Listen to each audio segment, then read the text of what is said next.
Let's see.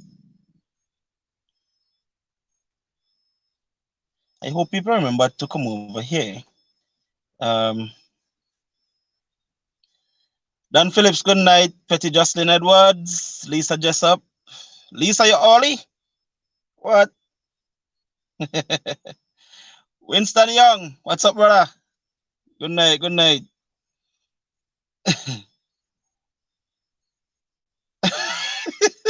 Juanita, oi. Hi, Julie Davis. Juanita, keep a bad behavior in Beckway.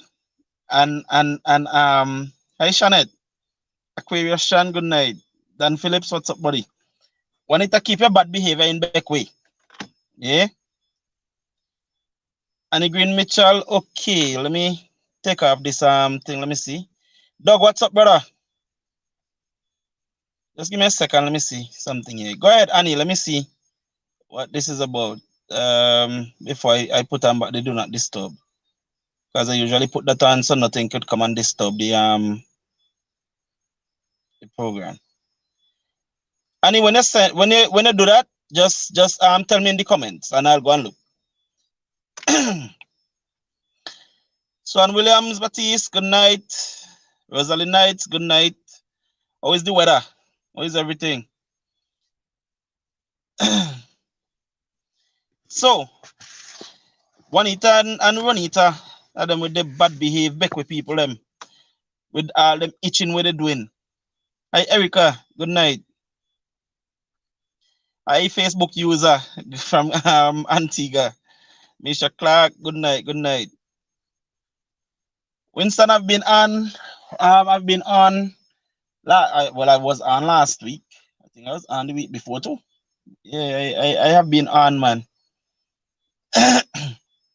Misha Clark, good night. Hi, Anne Marie.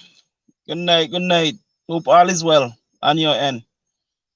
Okay, Annie, let me go and check that. Let's see, let me see.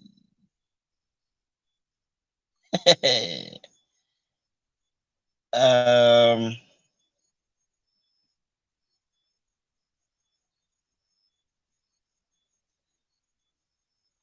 Black cake next Wednesday. Okay, Annie, I'll give you a shout when we're finished here. Hi, Nayasha, Breton, good night. No, Anne Marie, I'm not back in jail, but I'm going to have Mr. Cameron Balcom on here tonight, with his wife, his lawyer. So I just decided to use this platform because Facebook, I don't know what's going on with Facebook and adding persons to your life, to your stream. So I decided to go through this route. All right. So remember last week I said that we had to talk about that that unfair giving of contracts that has been going on, you know. So to hear a bit of it from the horse's own mouth, right? I decided to bring him on because I can speak on certain things, but I prefer you guys to get it from the horse's mouth, you know. Hi, Monica. Good night.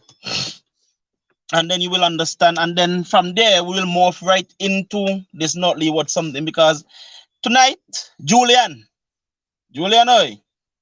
And please share the live. Yeah, share the live, tag some people, bring them in. Because hi Laurel Davis, how are you? Some might be looking on my page and not finding me there. Bring them over. And there's an award to be given out tonight, later on in the show. You all are going to love it. I can guarantee you. You see, just like how the one Star FM giving out awards, we have an award to give out tonight. Hi, Edith Duncan. Good night. All right. And Julian, I have your number specially for tonight. Yeah. I hear you're not behaving. You keep on having my name in your mouth, referring to me and Adrian and others every Tuesday on Star. Well, me and you tonight. All right. We have some stuff to show you.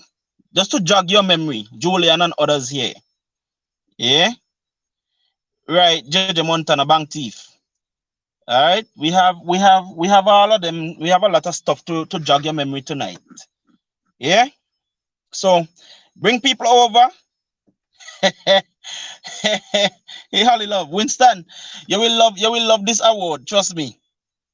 We have a real special award to give to Julian tonight. Yeah, so don't worry yourself. We're going to have a lovely show tonight. Believe that. You know. So I hope most of you were taking in Erica Nights. Why you come trying to spoil my night? Hi Helter. Good night. Good night. Good night. Um. Oh, trust me, Guavi. It's going to be good. It is going to be good. Um. Erica, why you want to come spoil my good Sunday night? Telling me about Ralph dancing in Dubai. Who want to see Ralph and Ralph dancing? Yeah. If you call that dancing, well. Um. So as I said, we're going to have a wonderful show tonight. We're going to have a wonderful show tonight. And with all of these unfair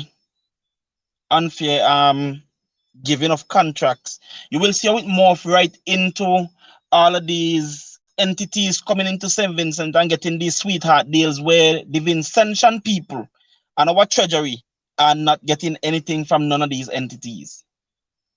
All right, so we're going to do a little dig up tonight. You know, we'll talk about aims, we'll talk about rainforest, renew, and all of these things. Yeah. So I hope that you guys took in some of the NDP's convention. It was really great and inspiring. You know, who didn't get to look, go back and look at it. It was really great. I was into it, so that is why I came on just a little bit late. All right. So go back and look at it. The presentations were really good. Really, really, really good. I must commend them on that. All right. So um Cameron, whenever you're ready to come in, you can do so. Ronia, same thing. And let they get this thing going. All right. So let me start to my producer. I know she in the back. They're giving me some word. Yeah. Um. So whenever they're ready, you can bring them in. All right. And let us get this thing going. But until they do, um, this has been a really, really eventful week. A really eventful week. You know, so much is happening in this little island of ours, and people still sitting down and asking what politicians are doing. I made the point to someone yesterday. All right. And you guys can discuss with me. We're just here until Mr. Balcom comes in. Oh, they're not here as yet.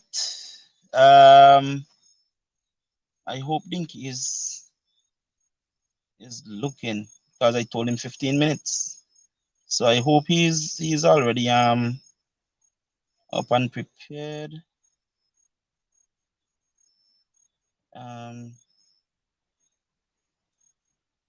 So yes, as I said, as we wait on Mr. Balcom and Miss Balcom, um, yes, I had to say to somebody, because they were saying, you know, the NDP needs to do more with this issue in North Leeward, and the NDP and Dr. Friday needs to be seen more and so forth. So I said, yes, I agree. And I don't know if Shama is on here, but Shama made a point, valid point on Facebook pertaining to all of these issues here. You know, but someone was saying, you know, it's time for the NDP to do this and to do that. And I made the point where I said to someone in conversation, listen, the people, yes, while you have to lead the people, and give them leadership and so forth, the people also need to understand that they have a responsibility to themselves as Vincentians, yeah, to stand up and give the leader strength. Because I can't be leading, yeah, I cannot be leading. And when I look behind me, there's no one being led.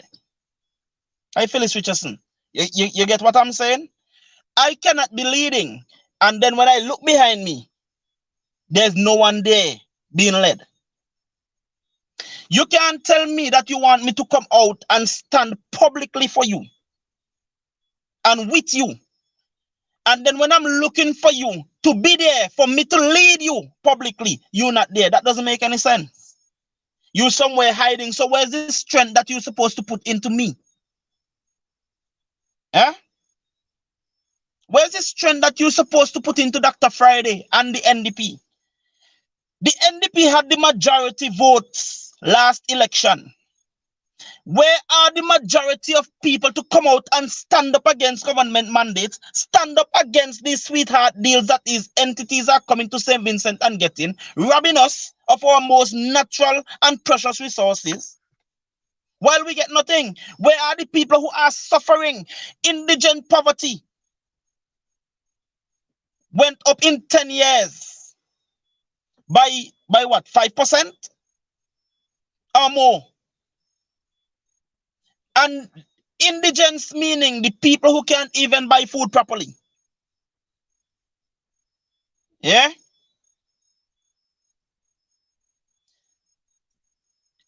When was the last time you heard Ralph for them in the House of Parliament tapping the chest and bragging about them bringing down indigent poverty and so forth? You remember when the ULP and their minions laughed at Mr. Eustace when he said people here, some of them can't buy the chicken back, is the juice. You have people still buying half pound of chicken back. And thank God for supermarkets like Randy's and Diamond Supermarket and so forth. Yeah? So that some people can manage to buy some stuff and enjoy some food that the more fortunate are enjoying. Yeah? And the interesting thing is that after 20 years,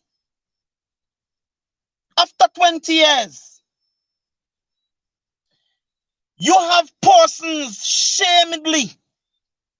shamefacedly, but still bald-faced enough, yeah,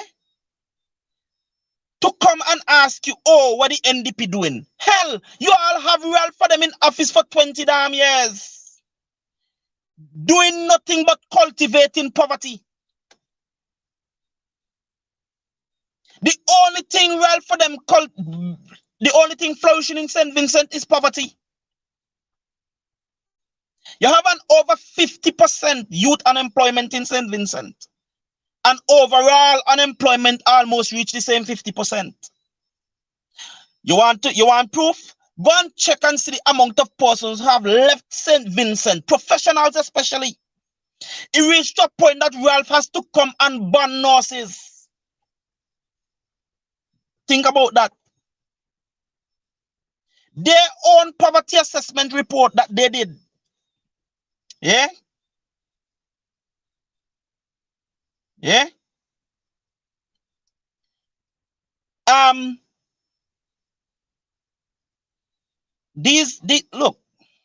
Look, after 20 years, their own poverty assessment 2018, before the pandemic, and they like, listen, the ULP is a disaster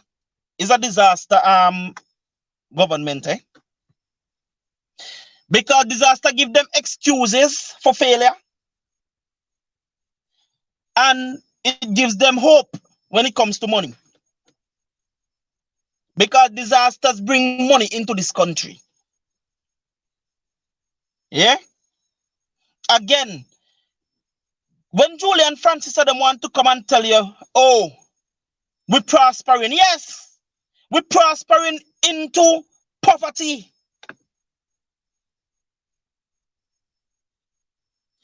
Do you realize, and Dr. Friday made this point this evening in his speech, do you realize that even in Parliament, something such as this quarry here, that should have been bringing in hundreds of millions of dollars to SVG, was not spoken about in the budget? Could you imagine the budget in deficit of hundreds of millions of dollars?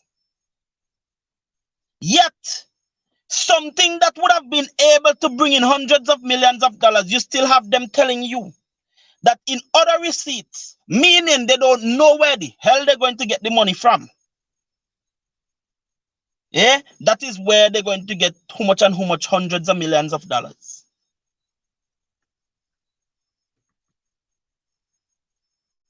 We have two major entities, well, three now, that could have been bringing some serious money to our people and to our treasury. Yeah, I see Cecile Kwashi. Yeah, you have this stone quarry there. You have our fishing industry, now controlled by Rainforest Seafoods. And you have our marijuana industry, now controlled by an entity from Canada. Right? And while these people are telling you that it is illegal to smoke a spliff or have a spliff and you have some weed on you in the road, these same people who want to tell you and bamboozling you and telling you about medicinal marijuana, they are selling spliff. Yet, a man is being thrown in jail or charged an exorbitant fee that sometimes he can't pay forthwith for the same weed, for the same spliff. Hey, Bigger, G, I wonder if you could send the link to Bigger and let Bigger come in on the show, please. If you have a contact for him. Bigger Biggs, I would like you to come in here, let us talk aggregate, man. I would love for you to come in here for us to talk aggregate. I'm sorry I didn't see you in the week to give you an invite to come on here. Yeah? So, you have these people sitting and bamboozling you and telling you about medicinal marijuana as though they're two different type of weed. It's the same weed. It's the same weed. Yeah? And now they're making millions off of it while the country suffers. What is it going to take for you Vincentians to realize? Right? What's it going to take for you Vincentians to realize that this country, this government, this ULP party, these people, Ralph, Julian, all of them, care nothing about you, the people, care nothing about your well-being except through the mouth. Eh?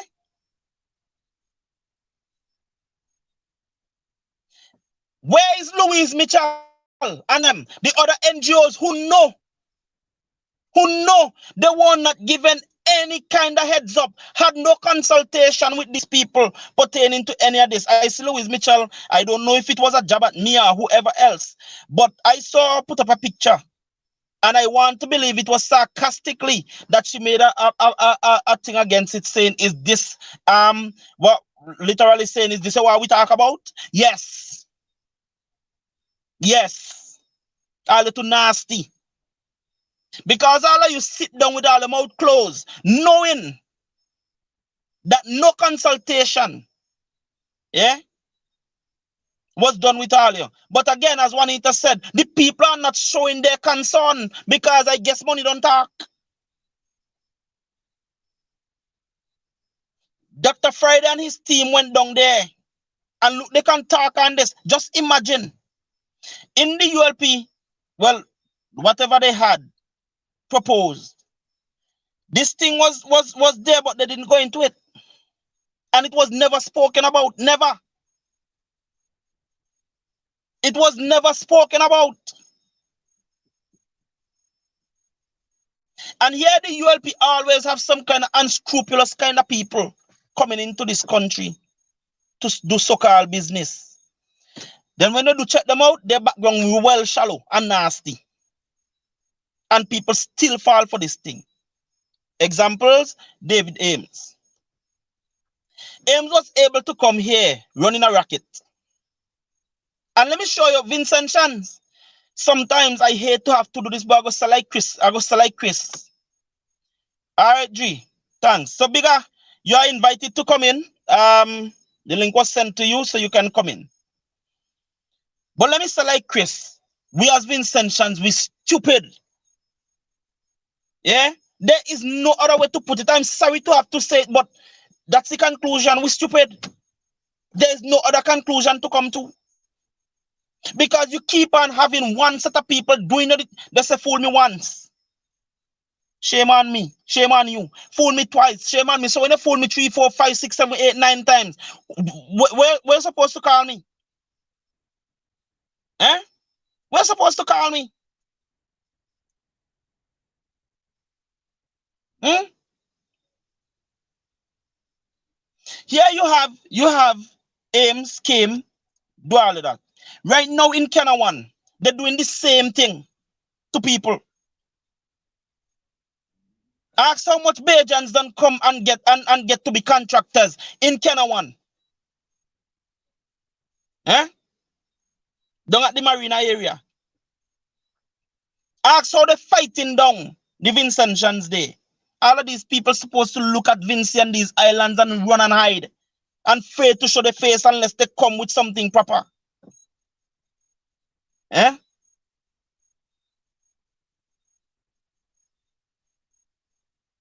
You had Ames. You had those people with pace that came down the road there. Those Canadian people where Julian and Ralph for them give away prime beach lands. That should have fetched no less than about $36 million or more. They gave away those lands for $7 million, and Ralph tell all you that, oh, if you want people to come and invest, oh, somebody want to come and invest, you have to give them this, you have to give them that. Eh? And you sell prime lands for $7 million. 4 times less, 4 or 5 times less than the amount that they worth. Yeah?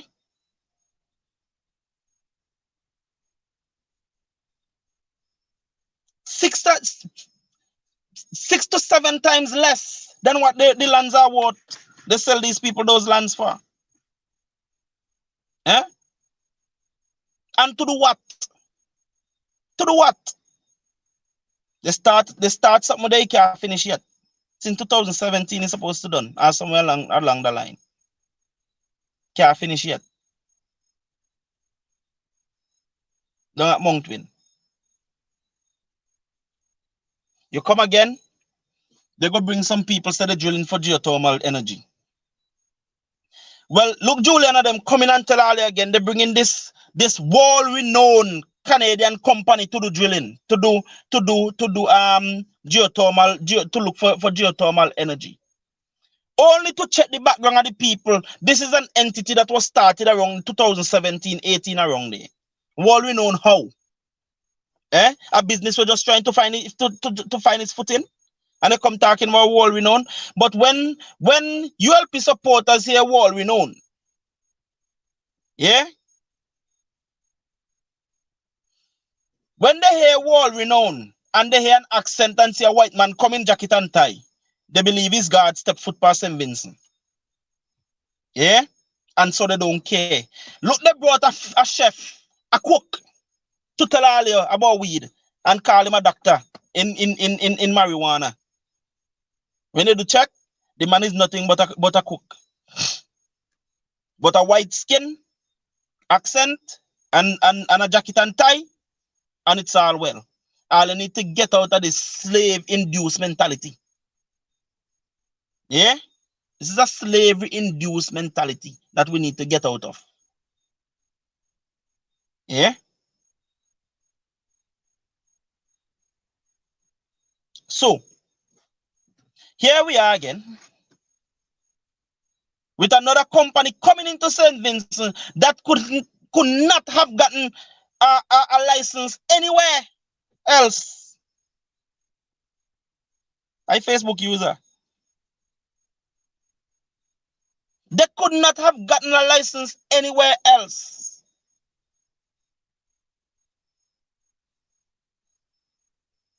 Vincentians, what else all they want?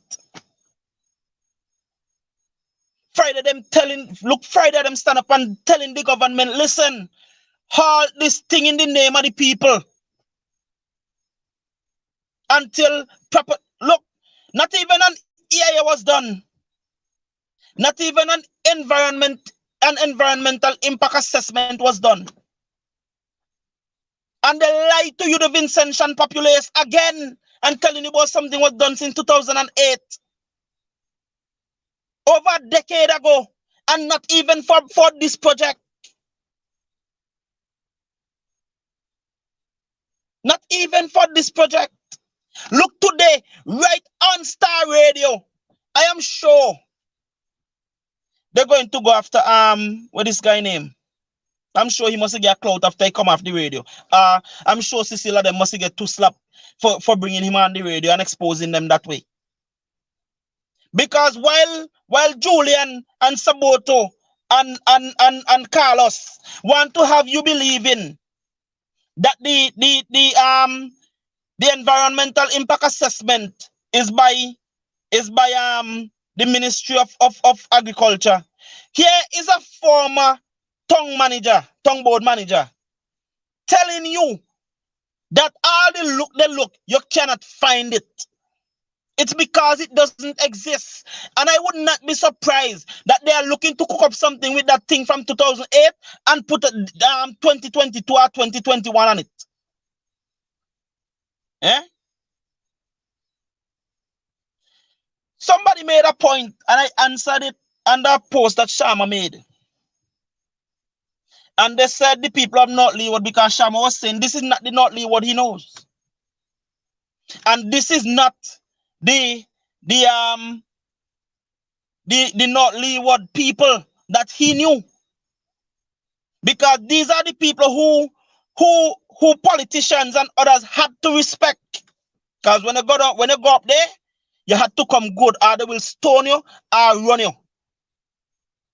These were the people who were serious. Yeah? And somebody made the point and said, the people are not standing up again because they did for politicians before and they were forsaken and so forth and so on. So I had to make the point and I said this, listen, this is the perfect opportunity for them to stand up for themselves and not for politicians, because politicians keep failing you. Stop seeing it that you're standing up for a party or standing up for a politician. You're standing up for yourself. And when you see the what, when you see your what, when you see that you want something, when you see that you deserve something, send in Dinky, put in Dinky. When you see that you deserve something, then you will be able to stand up to the politician, let the politician know, hey, something now. You see the stand up where I'm standing up here? You better know how you're coming to me and know what you're doing. And see the politicians won't have to respect you, the people. Don't stand up for politicians, stand up for yourself. Eh? So when you stand for you, they have to respect you and respect your stance. But when they're standing up for politician and everything in the politician hand, take the power from them. Eh? Take the power from them.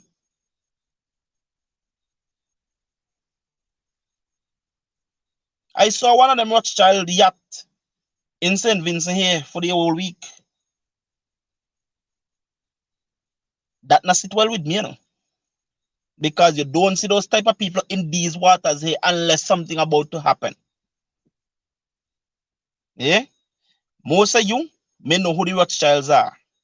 Who don't know, they're one of the wealthiest, most powerful families in the world and in America. Yeah? They are literally part of what controls the Central Bank of America. They are who people will point at and say they are part of the Illuminati. Yeah?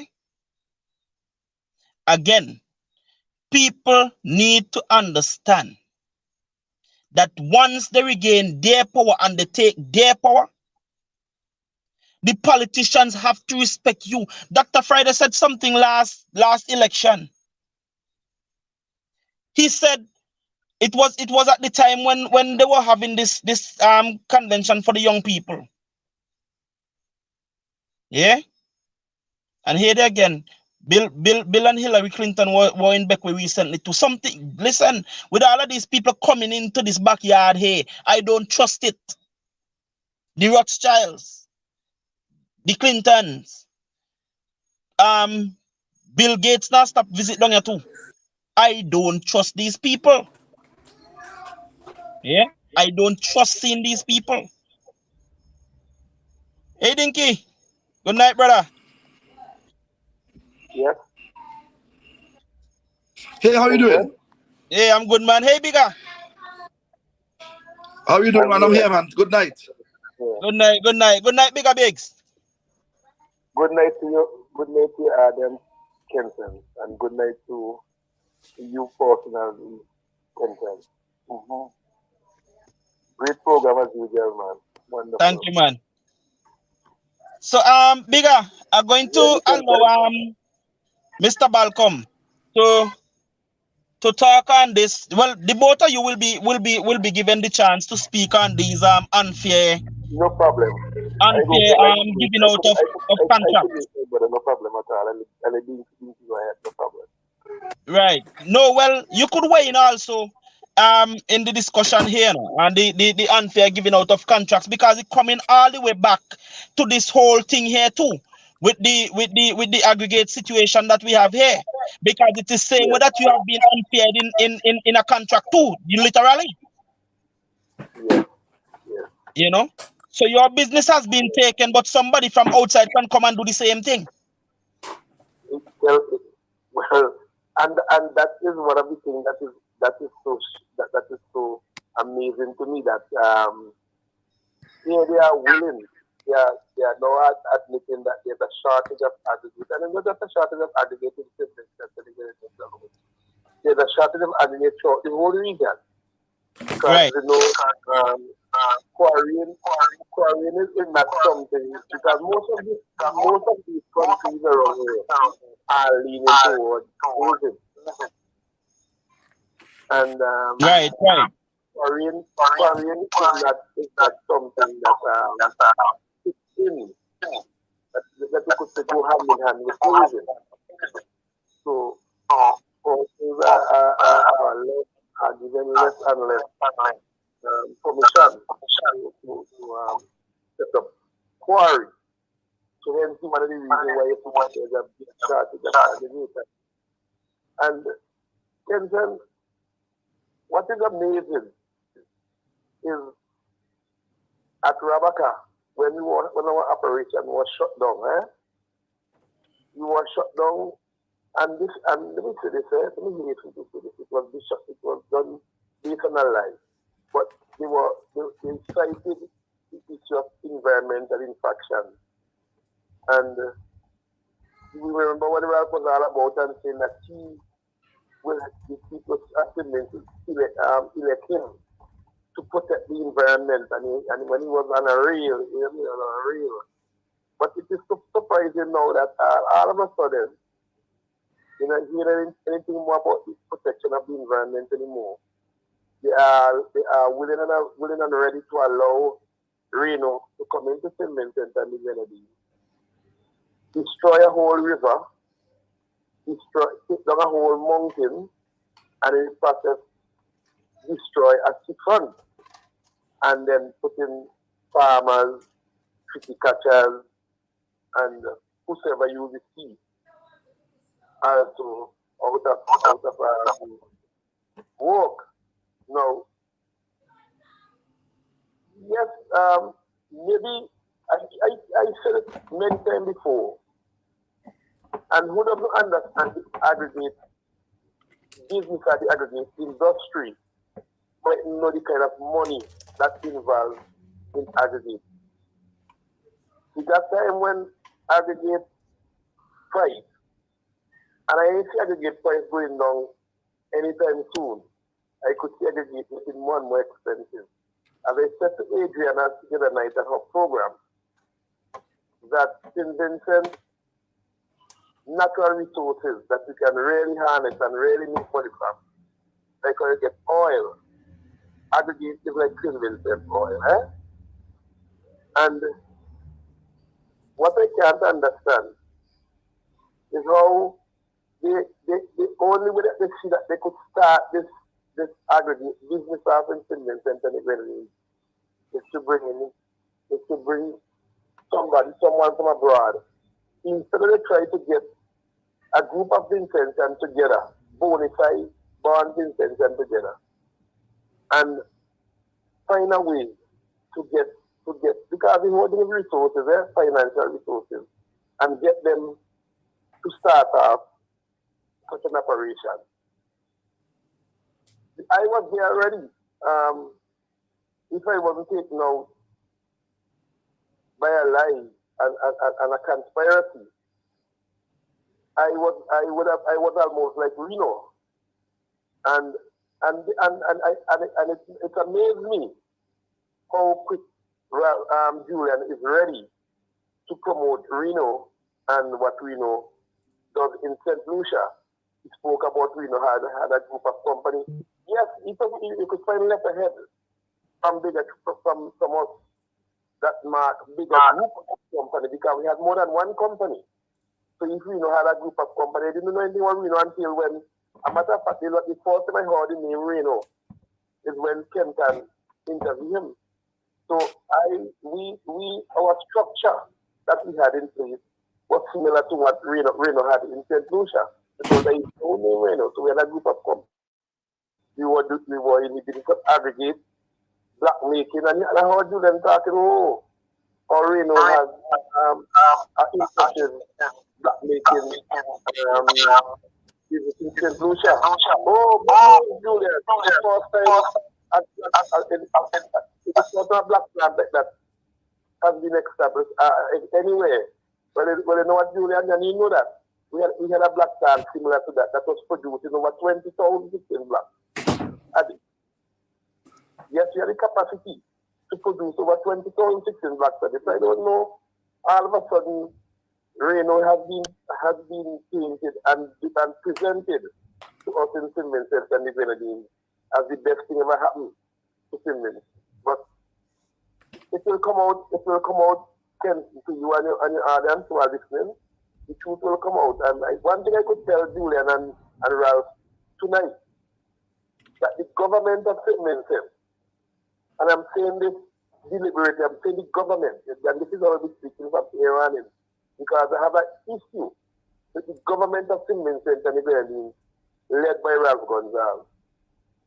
I will not back down. I take you on before, and I know that I will be locked again. But I could rest assured that our business must be restored. And I am going to testify to you all again. I just thinking about something, but you could rest assured of our businesses must be restored by the government of St. Vincent and Grenadines, yet by the now, let's speak at this now. No, and I said it an Adrian a program also too. I was giving some prices based on what was bandied around here. Cubic yard and all those type of things, thinking locally. But I had to go back to my files that I have and do some research. When I was before Biggs, before we get to the prices, right? Before we get to the prices, you said something just a while ago, and I've been questioning this, and I wanted to meet up with you for us to have this conversation. So I'm glad you're here tonight. How hard would it have been if what Julian and them had said pertaining to to your mining of aggregate in Raboka, how hard would it have been for them to say, okay, go to this area and do the mining there? Couldn't they have come and say, okay, we have these issues, come and have a sit down and say, well, we have these issues, and so you could go somewhere else, and we will place you in this area to do mining? Couldn't that have been done? Well, Kenton, I'm happy that you are leading me because you see, I don't know how much time you want to. I might have to discuss here, and I know No, much no, no, go ahead, man. And I'm sure Cameron doesn't mind. leading me. Happy that you are guiding me, and I like Kenson, that. No, Liam, Kenton, when we were operating in Kenson, Rabaka, we were operating on our own lands. So it was not anything for Julian and them to tell me where to go and operate where, because the whole 15 acres of land that are there belongs to us. But you asked something very interesting, Kenton. You know, they said all about this. Even down to Tully, I heard Julian was making mention about this massive out movement we will have to do in terms of overboarding to get to remove overboarding. Now, what is overboarding, Kenton? In a stone quarry like the one that they are going to open up. And I will make the comparison between that kind of quarry and the one that we had at Rabaka. When you heard about farmers and the lands there, farming too much there, growing ganja and everything. So something is telling me the lands there are very fertile and has a very thick, deep topsoil. For them to get to the actual aggregate stone for them to mine and crush and blast and do all things, you have to remove this thick, deep, rich topsoil.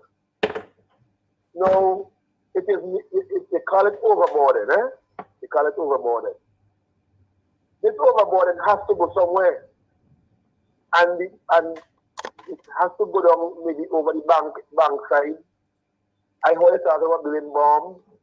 When you have to build bomb and so around the edges of the mountain, what you are doing, you are disturbing soil that has been compact already, and they're putting big machinery, big shovel to push them down and build bomb and support along the bank sides and so.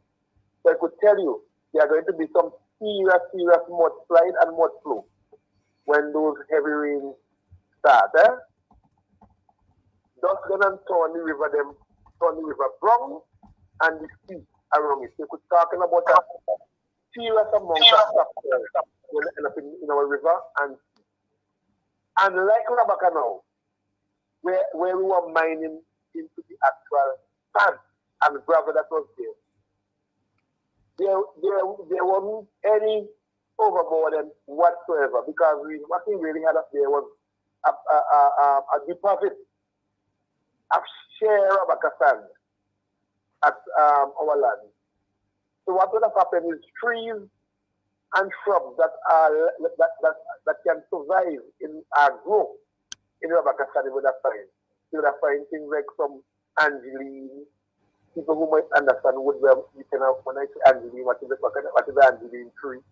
Or cedarwood tree, plenty grape, fat oak, and those kind of like, and the likes of those that was on the land. So all I had to do was to remove, in the area that I'm going to mine, just remove some of these trees and so, and immediately you get straight to your back and you dig out, you harness it and you take it and you process it and you end up with different grades of aggregate, 5/8, 3/8, 3/4, 1 inch, whatever size you desire, you put in the particular seed to give us the desired grade. Now, when they had job against us at Rabaka and basically lied on us about environment, and we saw where people like the great Dr. Renal Morano, people came in and Marlon Mays and Ishai and Phil Isaacs and and Glenn Scott, everybody came in and as either exports that you know, in the studio. Said, no. What you all asking them, they have not let that ever take the city. And we know where they had to pull back and then Ralph Gonzalez several times said he was lied to, the information was given to him was total lie and stuff. But then never happened. You know these people never came and sat down with me in a meeting. I called me into a meeting and said, Bigger, we have these issues with you. You need to fix them. They went from their so-called professionals who have gone there, came and spread out. I didn't remember he spread them out. He spread them out and boom, radio station. Said that he basically lied to him. That's what Ralph is saying. I don't know. He lied to him. And they used that and shut us down. They never had a meeting with me to announce to do that to fix that. They did never. They moved straight to shut down. But what is amazing, Kenton? And to show that they had this thing well planned, that I must not operate at Tabata. Let me say that they did not want me to mine, because they said that I was mining too close to river bank and nobody never get damaged, no equipment never damaged, nobody might turn over anything. But they were mining too close and this will happen. All sort of, anything that I could have come, they threat me. But what is amazing, Kenton, is that the crusher that was there operating, because the crusher was the target. They say I must decommission, though that means stop working it, decommission it, don't work it. That's what it basically means. But if they wanted me was to really, I don't it was one of the environment. They are there every day selling Rabakastan. They could have raised me when we continue to run my crusher and my son plan. Even though it take me, because that's what I thought. I could have gone and buy the material from them. I could have bought the material from them and continue to run the crusher. So had I, let me say, I had been take back the crusher back to Yambo. The fact that the crusher was decommissioned, I could not have walked it because it said decommission the crusher. They didn't say decommission it and Rabaka, decommission it and Rabaka. They said decommission it. So there was nothing I could have done, basically, to run my crusher again, but to just watch it, weed up, and go with the element and people. The people had their party, they went and take out what they want and destroy what they want. And the element has done the rest. Now, Yeah. this I go right again where you ask the question and I give you a comprehensive answer to it. That I was never given a chance neither to shift or to move. Their intention was to shut Bigger Big down. Shut down Bigger Big. Shut your Well, here is my take again on another part of this, Bigger, and I'll come to you in a just in another minute or so, Cameron. Here's my other thing on this to Bigger, that at the end of the day, with all of what they said to you and so forth, these are the same things going to happen in North Leeward. Now it goes to show, it goes and what? And so it goes to show with all of those things that you have just explained there, with the topsoil going to be removed, where they're going to have to place the topsoil, and then when we know how it is when rains come in North Leeward, and what is going to happen by that river. It means, and again, it compounds the fact, but it compounds exactly, and so it compounds the fact. And they can't run from it that no environmental impact assessment was done. None was done. Or if one was done, it simply means that they don't care. And so whatever the hell happened. The program today, and I tell you, it was shocking to me the way Julian was basically treating a farmer tongue planner, an environmentalist, someone who know or someone who participated in preparing in EIA, Environmental Impact Assessment, Bentley Brown. I was ashamed. I was ashamed like a dog today when I heard Julian basically was tearing in to Bentley Brown. But you know what? Bentley and these guys are supposed to be professionals, and it's up to them if they want to allow themselves to be treated the way Julian treated Bentley today. And all Bentley was simply saying that some of the same thing like the EIA, that the same EIA talking about the environmental impact assessment. He can't get a copy of it up to now, and there's some other things maybe like the contract and support. Julian might have that. Be that thing that he made.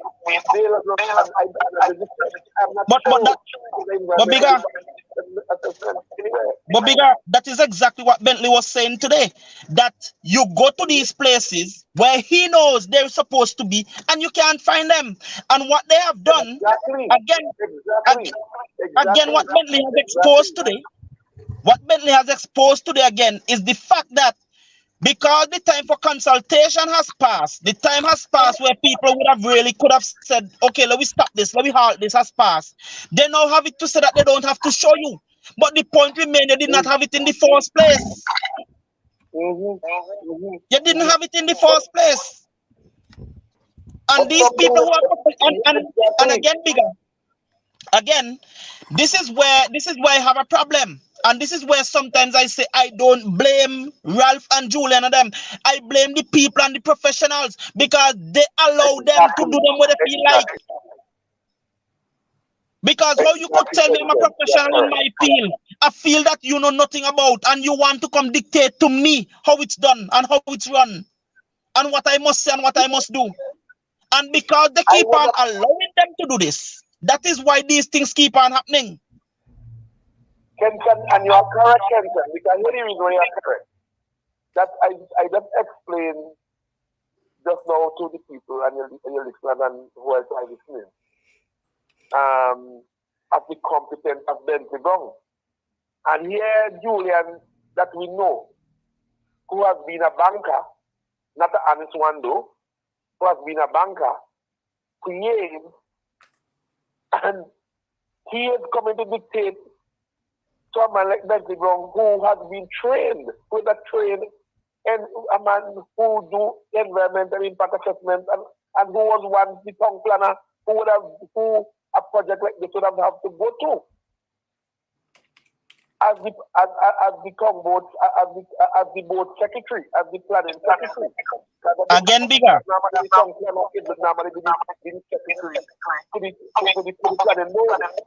Again bigger.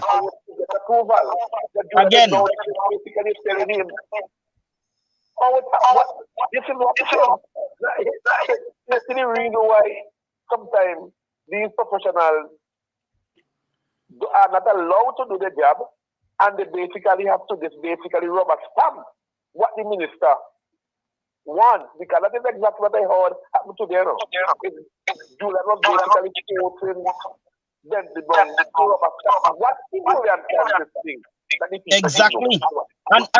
And you see, this is but bigger, this is where these people are not learning. Because every time they do this crap, when the faces hit the fan and blow back, Ralph and Julian duck, and so it goes into their face. Because no, it's their name. It's their name that gets messed up. It's their professional integrity that is brought into question. And Ralph and P, I don't know how civil servants and Ralph and Julian get paid to give what their workers work for them at Rabata. And then when it's time ready, Julian Ralph basically duck and let me still try in Hayden's face and say, Hayden, give him exactly. information. And I don't know bigger how these people, how civil servants, public servants, professionals keep on seeing this thing happening over and over and over, where Ralph for them will go and push something. Look at that issue with Atosam. At the end of the day, the case was never against Service Commission or the government against Atosam. No. It was Atosam versus Bok. And then You Ralph see will what I mean? always come and tell you, oh, but I, I can't interfere in this. I don't do this. I don't do that. But when he give his dictates and the fools follow it, when he come and he said, this is what I want, and the fools follow it, none of them keep. Listen, I want to know if a pat on the head and some money in the pocket is worth my professional integrity. Because at the end of the day, Ralph never always be about. Thiefing Julian will not always be about. What are you going to do when your professional integrity has become so compromised that now when you have to go into maybe private practice, what are you going to do when it has already been compromised and tarnished? Exactly. And that is what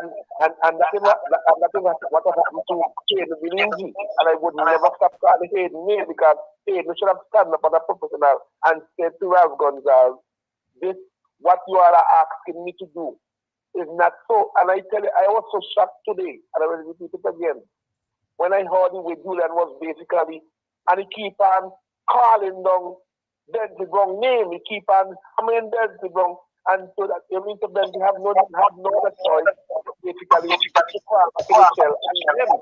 And But that's what they do. Keep on calling Denzel, you know what I mean? But that's it, because Bentley wasn't singing properly from the song sheet. Exactly what he was not singing properly. He wasn't singing properly from the song. Exactly. And I would like also to get a copy of that tape today. Not to get the whole entire program, because you don't really need to listen to people like Superior and Pijan and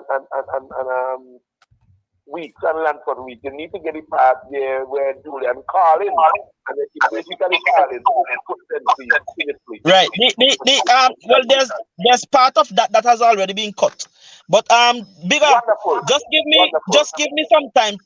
Just stand by for me. You're going to deal with this matter here with Mr. Balcom, and then we'll come back to talk about the pricing. Right, we'll come back to talk about the pricing and all of that and what it means for St. Vincent. So, just stand by for me. I don't know if my producer will want to put you on standby out in the waiting room until, and so. Okay, and then I'll call you, so you'll come back in. Yes, I will go off like no one, then I'll bring back in. Okay. All right. Okay, buddy. All right. Okay. So, Mr. Balcom. Good night, sir. How are you, man? I'm fine, thank you. Thanks for your patience, brother. No problem at all. I'd like to extend my gratitude to you for having me on your program tonight. Come on, man. You know. Apologize to the listening public, those persons in St. Vincent and the Grenadines and the diaspora, that I unfortunately could not have made it last week because of interruptions to the internet. We're hungry. Is that my niece? Is that my niece come across there?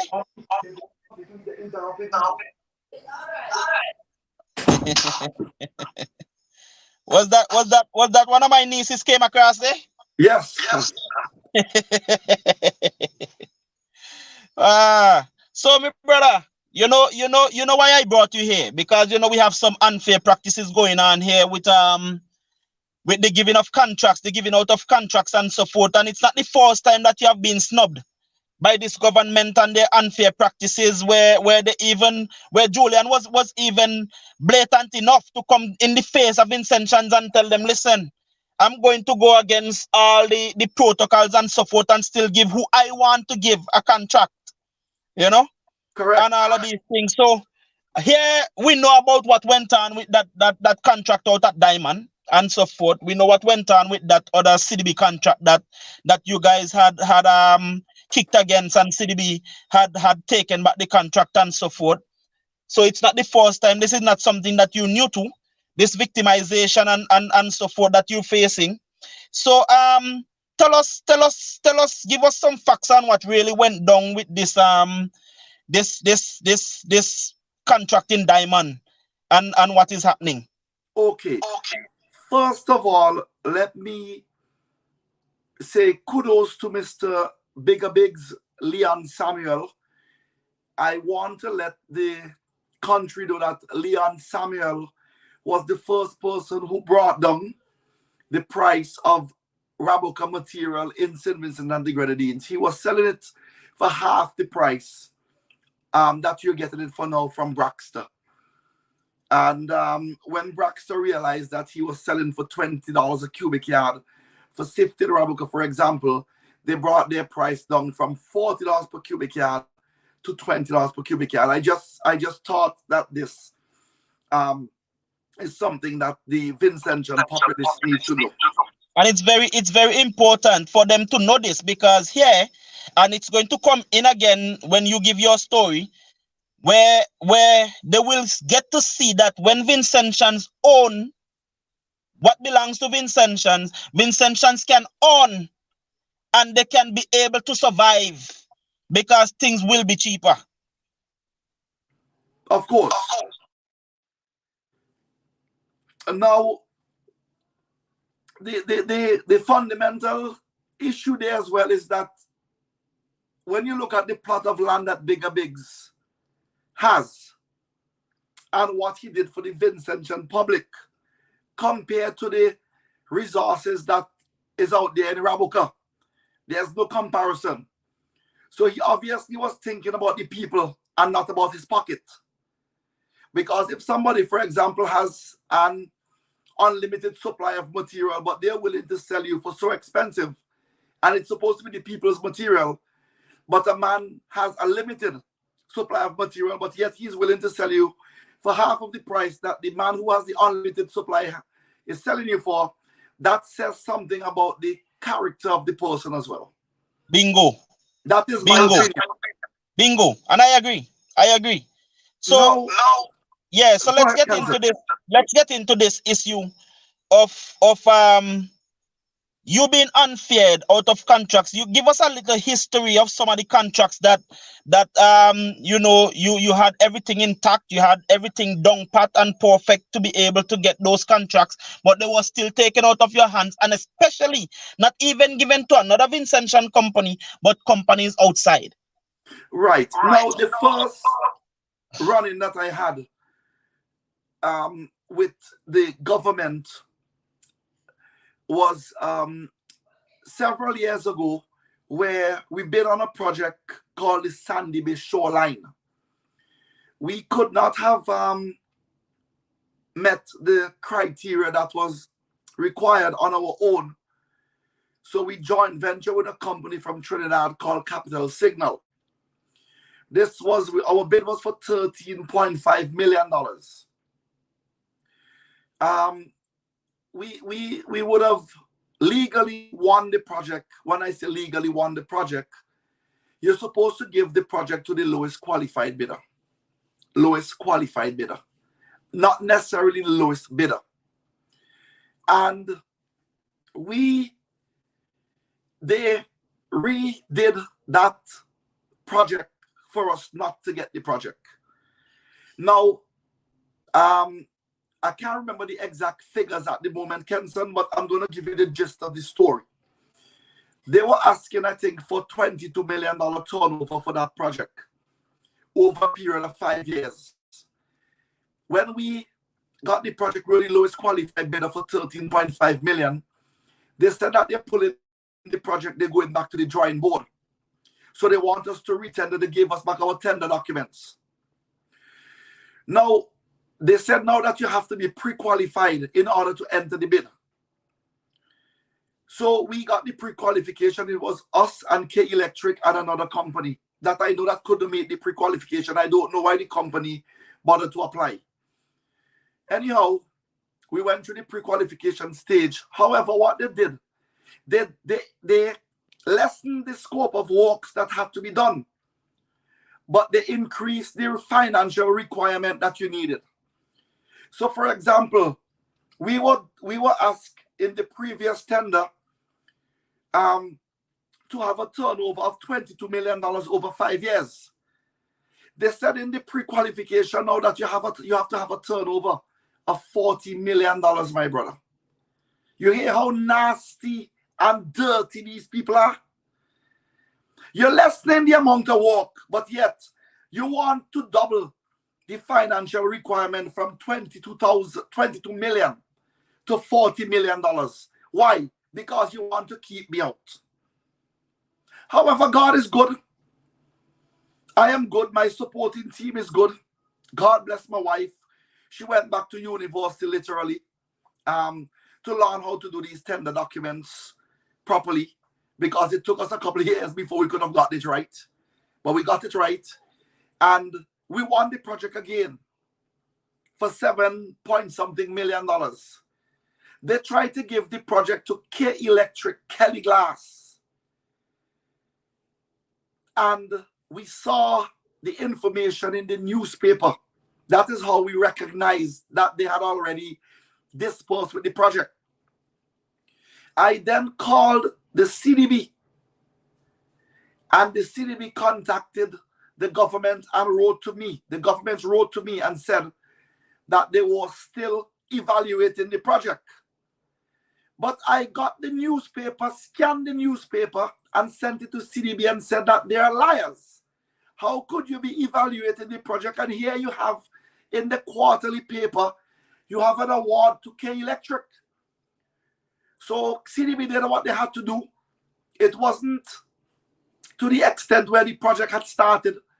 So according to the words that Kelly Glass would have used, and used back his words, the CDB nipped it in the bud very early. So that project was put on the shelf. So the people of Sandy Bay lost out on that project because they did not want to give it to Bally and Bally, Cameron Balcom, and Capital Signal.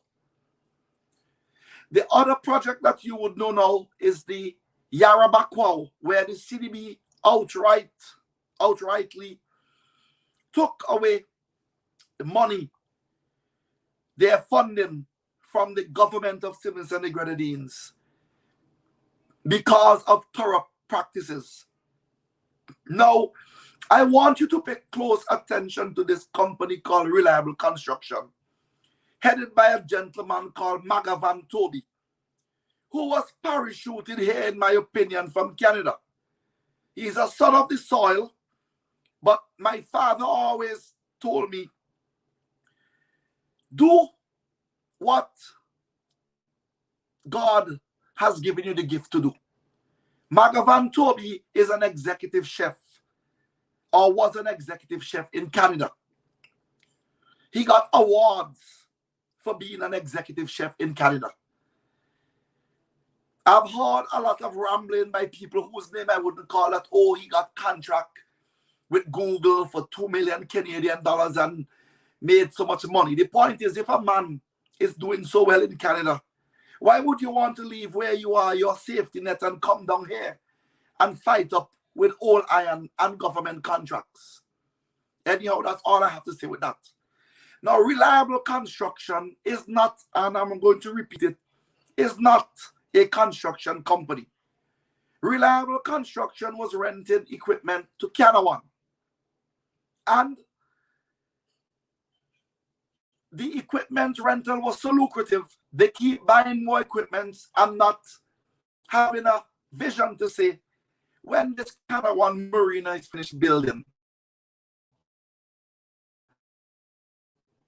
what are we going to do with these equipment? So said, so done. And without bringing my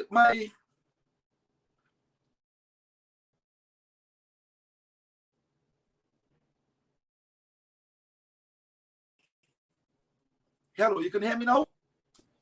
Yeah, hearing you now. You had cut out there for a second. So said, so done.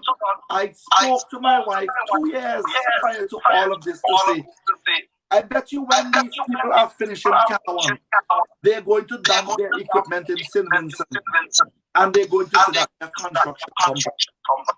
So said, so done.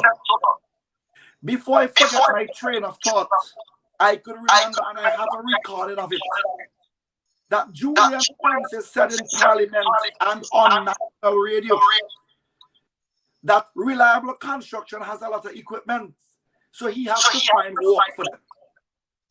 Do you Dinky, hear me? I want the nation. Jensen, I want to repeat. I want to repeat this. Continue with your thing. I'll be back in 5 minutes. Julian Francis said in Parliament and on national radio that Reliable Construction has a lot of equipment, so he has to find work for them. I do not know that having a lot of equipment in St. Vincent and the Grenadines is a criteria for you to get contracts. I do not know that. Now, the CDB took the money back from the project Yarabakwa. It was a $1.4 million project. The other unfair thing that happened to us, the company, myself, was the city fence in Santosi was given to the same K Electric Kelly Glass again for $8.4 million. My company bid $8.1 million. Now, they're saying that I did not sign a document with the insurance.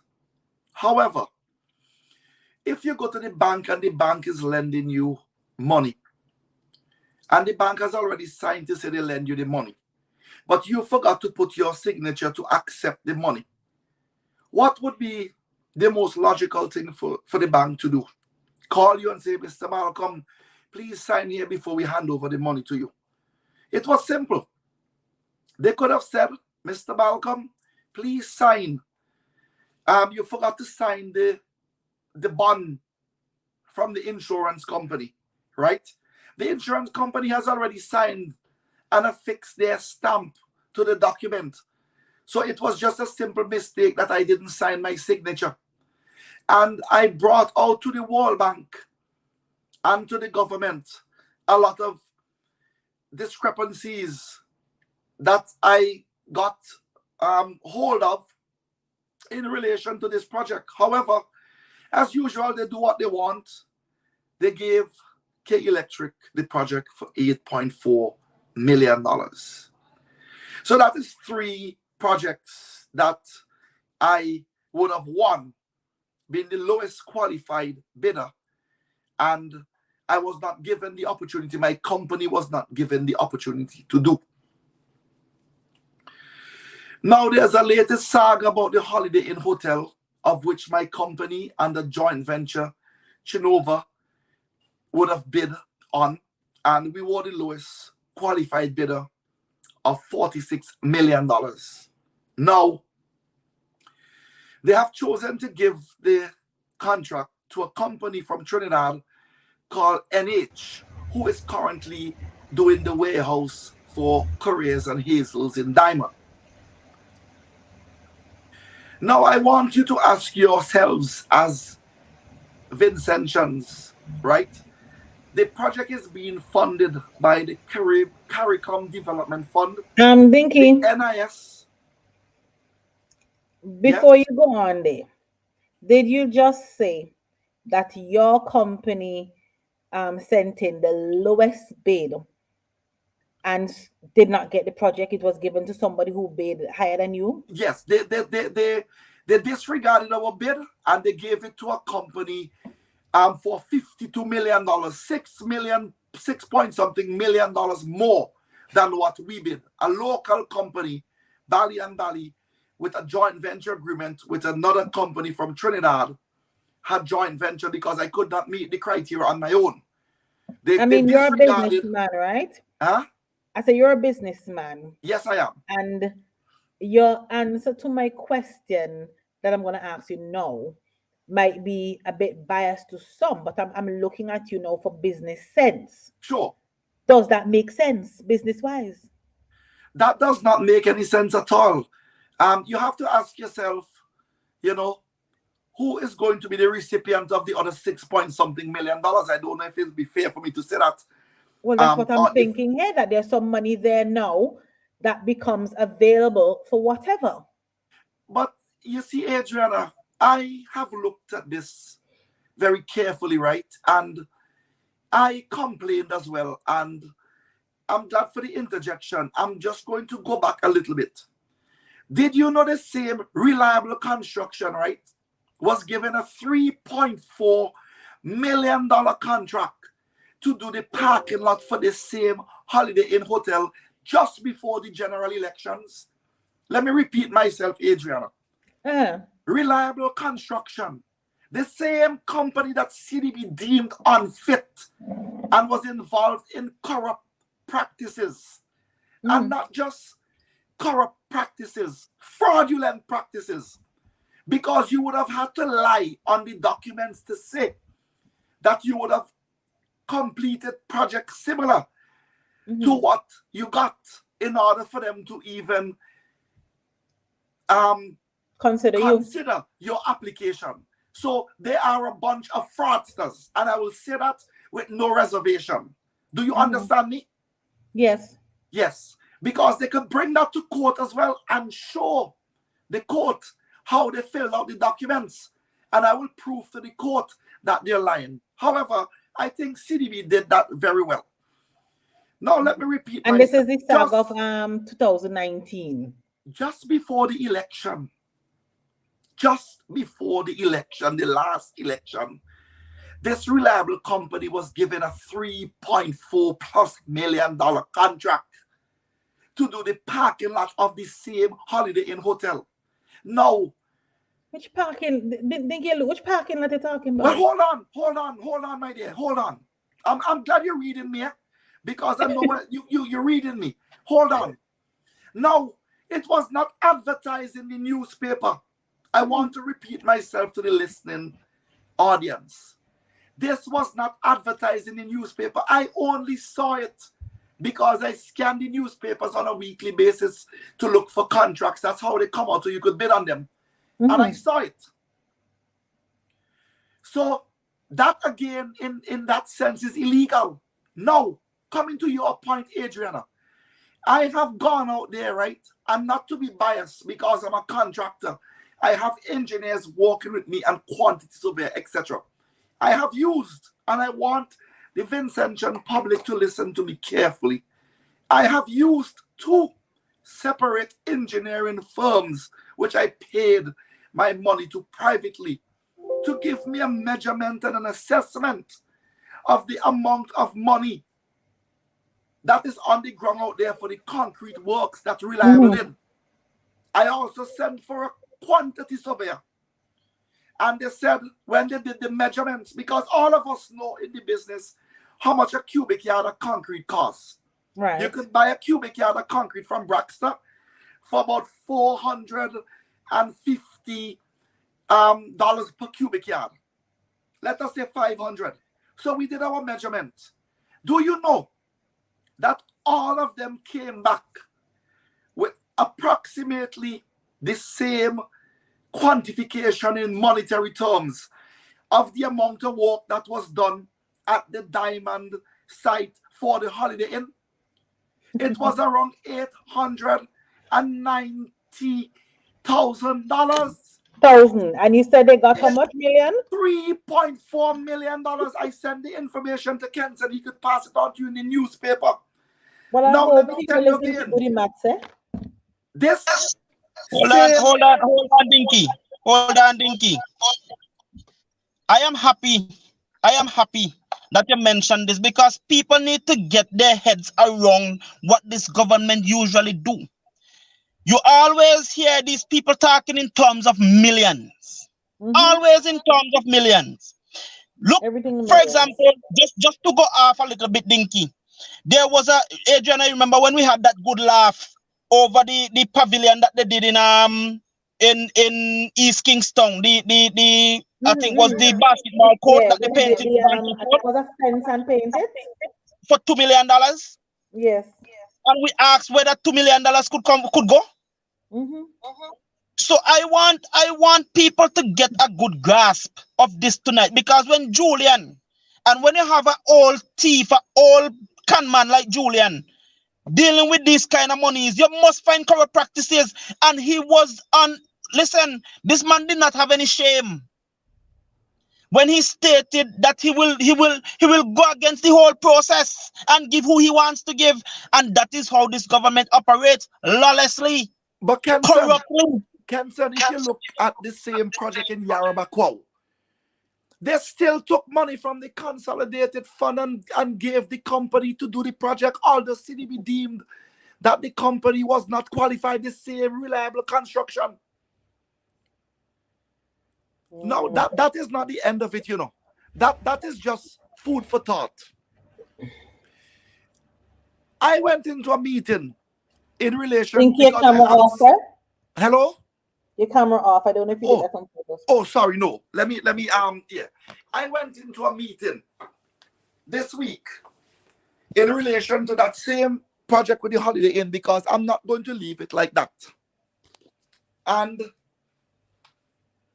I Right, there you are. was told that, oh, we are a country of laws in St. Vincent.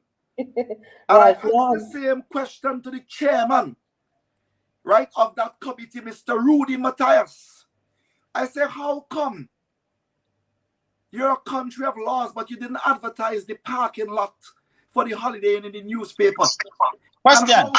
Hold on, wait, I said, and how come I have accessed that parking lot and it's not even $900,000 of concrete work which was done there, but yet somebody got a $3.4 million contract. The same somebody who the CDB said was unfit and took back the money from the government of St. Vincent and the Grenadines because they found them in unscrupulous practices. Hold on before I lose my train of thought.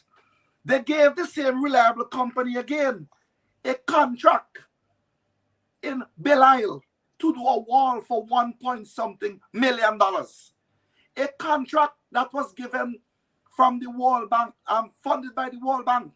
A contract that I, Bali and Bali, applied for, but I had to do a joint venture with a company from Trinidad called Rocknahan Singh because I could not meet the financial criteria that they were asking for.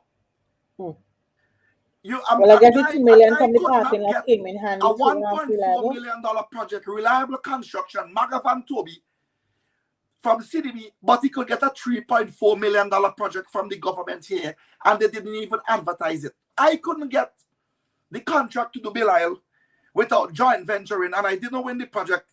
Dipcon won the project, but I understand that they defaulted on doing the project for whatever reason. So they went behind the scenes now and gave the project to Reliable without even advertising. I wrote to the director of planning, and I'm hearing all sorts of things now that I'm a troublesome contractor. They don't want to deal with me, but I want to deal with them. I am a Vincentian first and foremost. I bread, cake, and mobby, my navel string was buried under a planting tree at Montague House in Georgetown. The planting tree is no longer there, but I'm sure the remnants of my navel string is in the earth because the earth would have sucked up whatever nutrients my navel string had, if it had any nutrients at all. But the point is, my navel string is buried in Georgetown. I am a Vincentian. Nobody could change the fact that I'm a Vincentian. And I am a fighter. I am a fighter. This is not relevant here, but I want to mention it to you, and I'll send you the evidence. My sister Suan Balcom, well, Nasimi is her marital name now in London, has just been invited to the Queen's summer party because she fought for those patients and the workers in COVID. She even addressed the United Kingdom Parliament. I'll send you a verification of that invitation. So the blood is not just in Dinky Balcom. To my schoolmate just Suan. like you and Adriana, I come from a fighting family. I no longer mention that I'm helping the contractors of St. Vincent the Grenadines. I'm fighting for the survival of my company and my family because I asked the contractors on numerous occasions to let us form an organization or a cooperative or something amongst ourselves. And nobody bother with me. You understand what I'm saying, Kenton? Yeah, but here's the No, thing, Dinky. Here's the thing before we go on. And I am so happy that you raised these things tonight because we need to expose just how corrupt. well, just stick a pin there.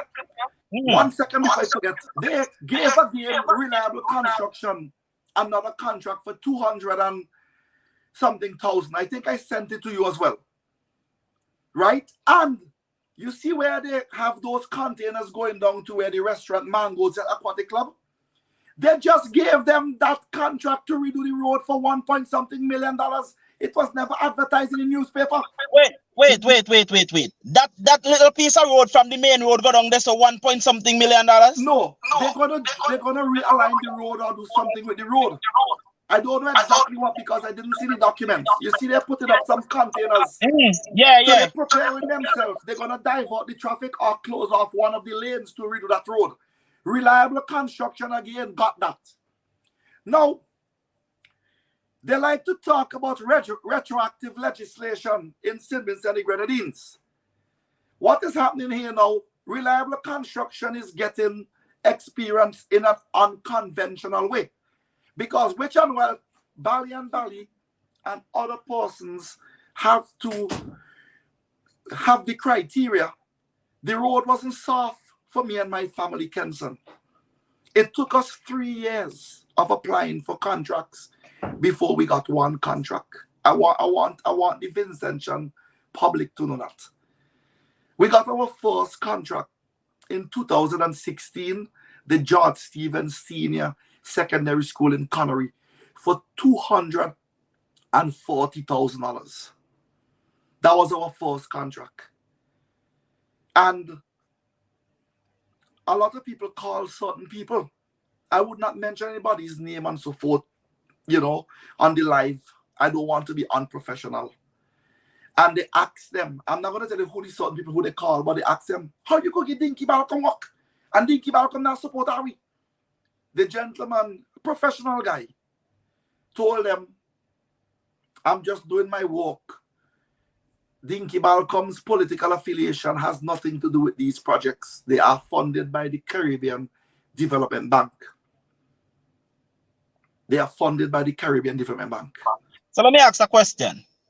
So when Camilo said that supporters of the NDP should suffer and die, they were serious. Because here you have a situation where one time the Prime Minister, when they had reopened the marketing corporation, they said it was to shut down, to put Graves and other business other supermarkets out of business. That is number one. Then you come again. Here you are. We could talk about people like Bigger Bigs. We could talk about so many others. But here you are. That because you are deemed a supporter of the NDP, which you even run on an NDP ticket before, and so forth. So you are really deep as NDP. You must not eat. Your children must not eat. Your family must not eat. Your wife must not enjoy good things. Your kids must not enjoy good things. You must not live in a good house. You must not be able to have a good bank account. You must not, none of these things. But the children of Ralph Gonsalves must be able to be placed on seats in the UN and all of these things and make the wall of money and be prepped to go further in politics and all of that.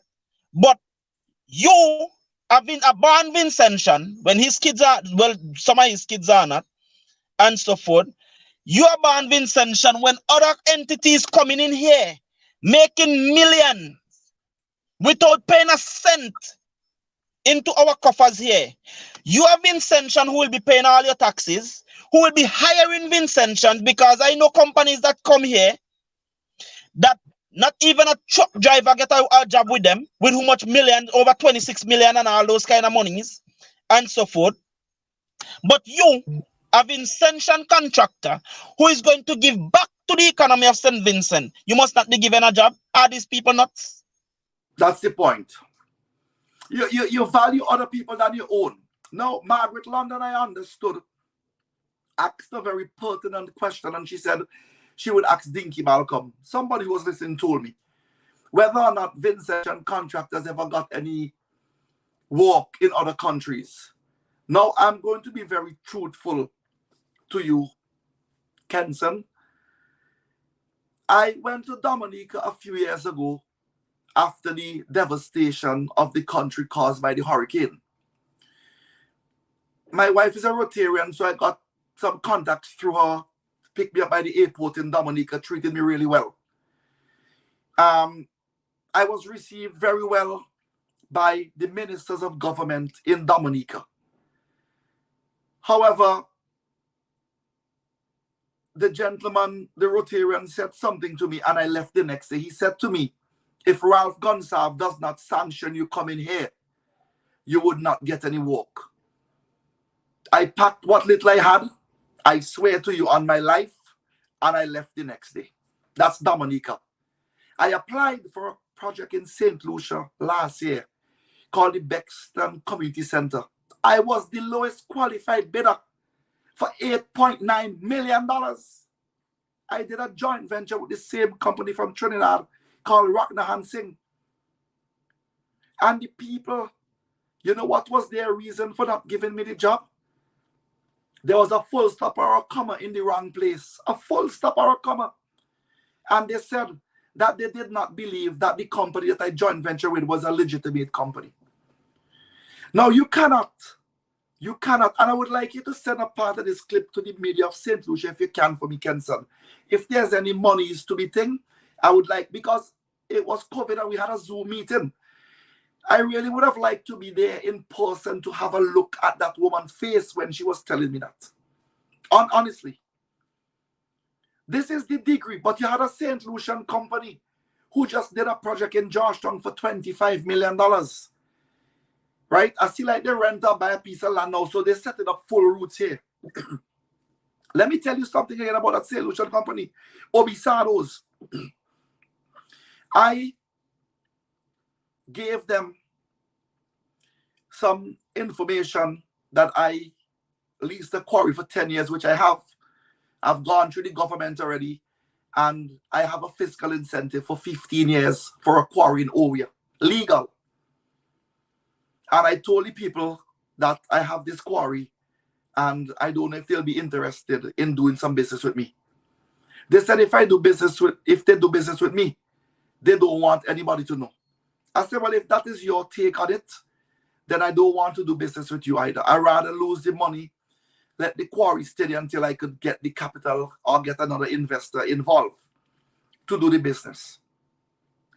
Now, that quarry in Leeward, Bigger Biggs mentioned something very pertinent, and I wanted to interject just because I didn't want to forget my train of thought. He said about the overburden, right? The quarry that I have leased for 10 years is 85 acres of stone. You're seeing the stone in front of you like a mountain. You don't have to take off any overburden. You drill and you blast, bam, bam, you put it to the crusher, you crush. If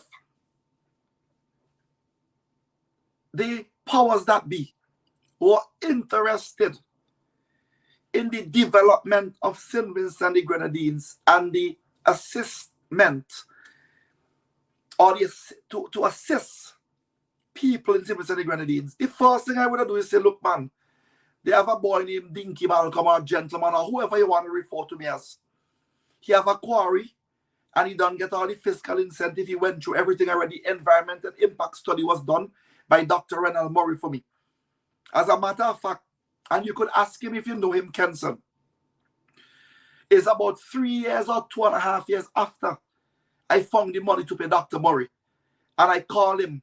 And when I gave him the money, he hugged me up and started to laugh.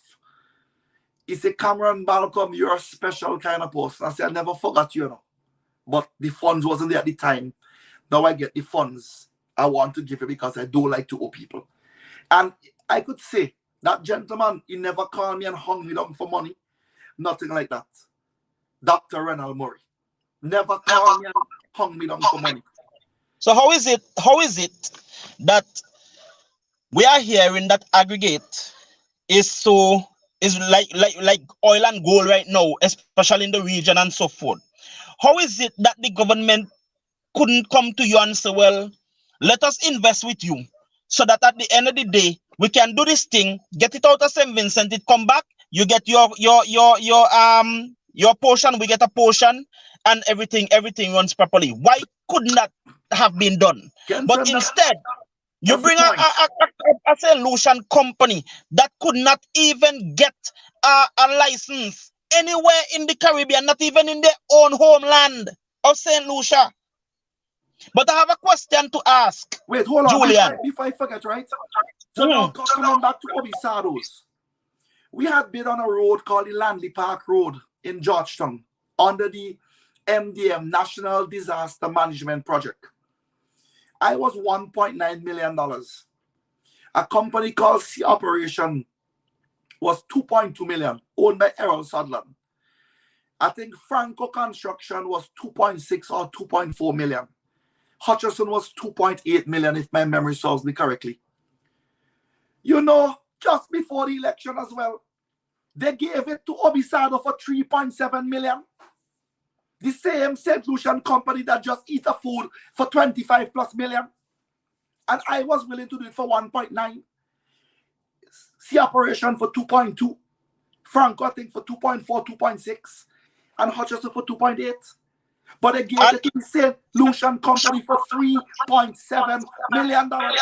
On top of that, I wanted to tell us how many Vincentian truckers and heavy machinery people got a job here from Obisados for that 25 million. Obisados brought in their own excavator, their own trucks, their own bulldozer, their own crane and everything. Stop right there. There's a reason why I ask you that. Because I know that, but I didn't want to say it. I wanted you to say it. Right? I didn't want to say it. I wanted you to say it. You know why? Because I want you, because you are in that. So when you say it, people can get the fact that you who are involved in it and know about it has said it and not Kenson. Because here, now we are seeing Rainforest do the same thing, bringing all the vehicle and everything. Now, Renew do the same thing. Yes, I can't understand how this thing always, I'm using data and I realize that I keep sticking. But anyway, we know what it is all about. Let me just interject. You are sticking, but the ones to do the corrupt against sticking at all, the fast forward. Exactly. But here's the thing, Dinky. Renew just came in with all the heavy equipment and everything. I'm telling you, they're going to hire 25 Vincentians, and we're supposed to settle for that. But the 25 Vincentians are going to be maybe laboring jobs, not jobs that are going to affect the financial making or capacity of individuals. They might give them a laboring work 60 a day or whatever, you know what I mean? Inconsequential.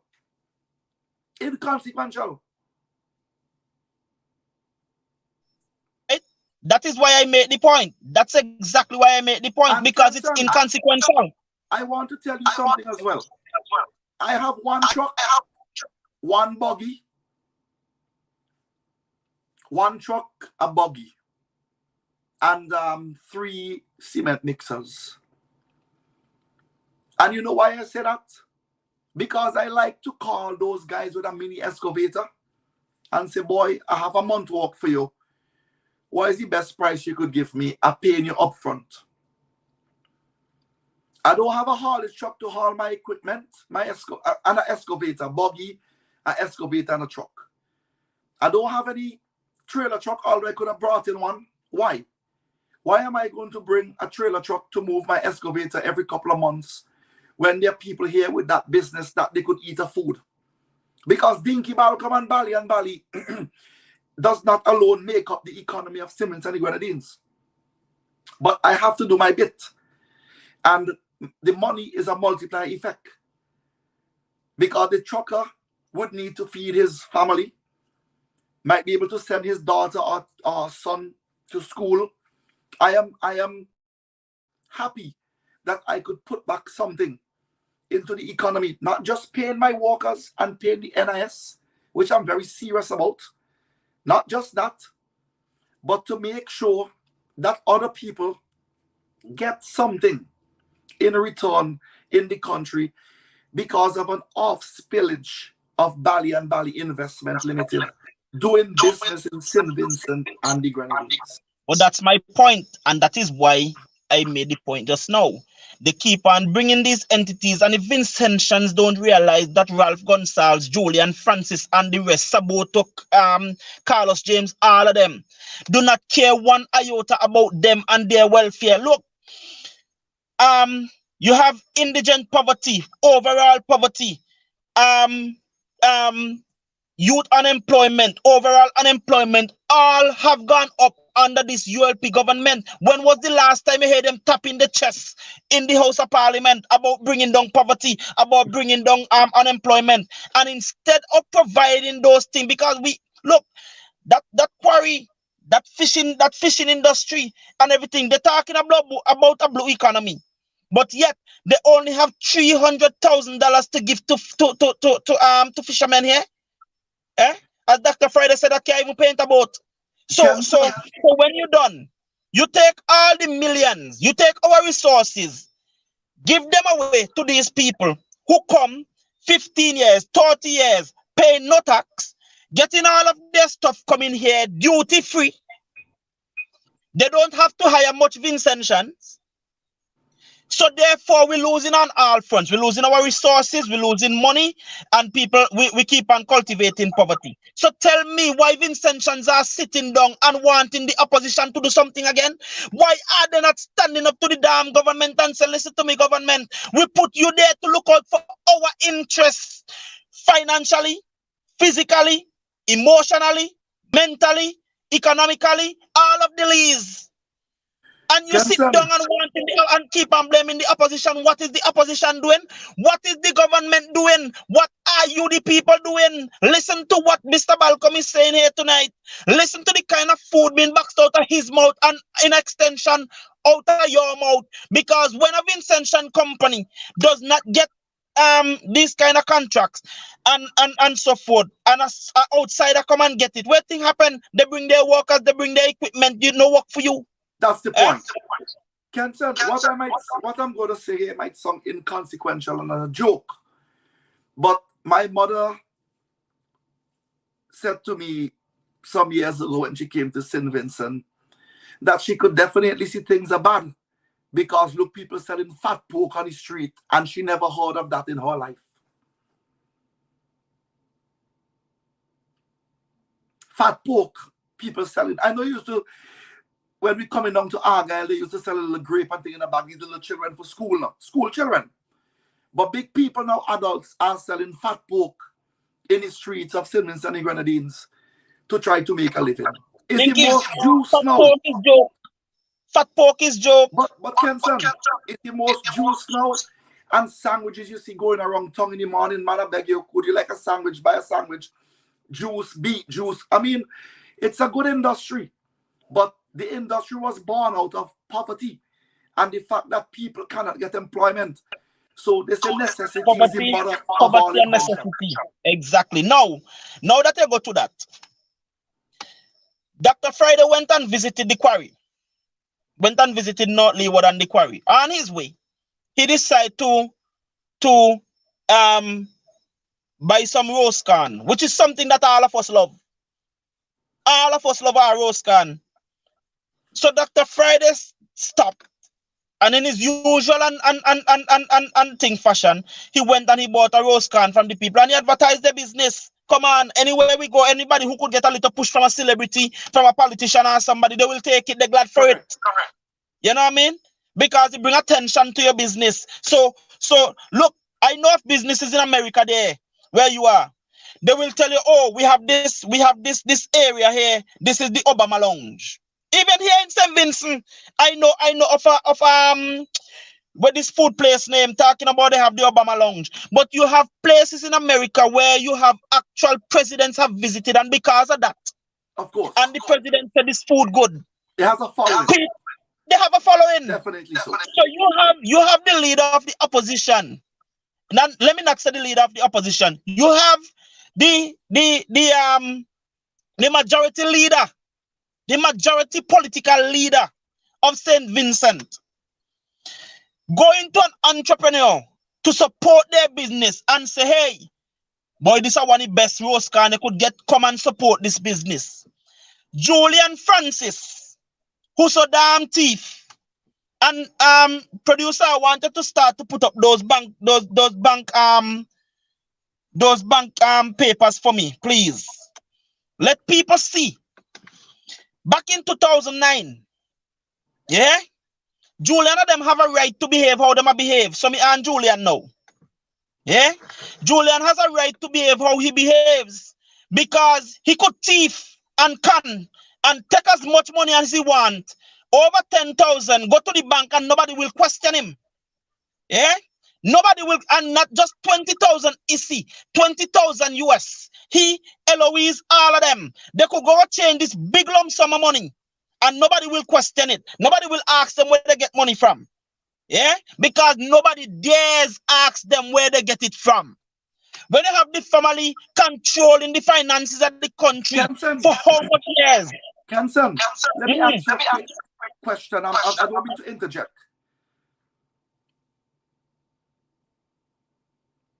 Hello? Hold on, Dinky, hold on.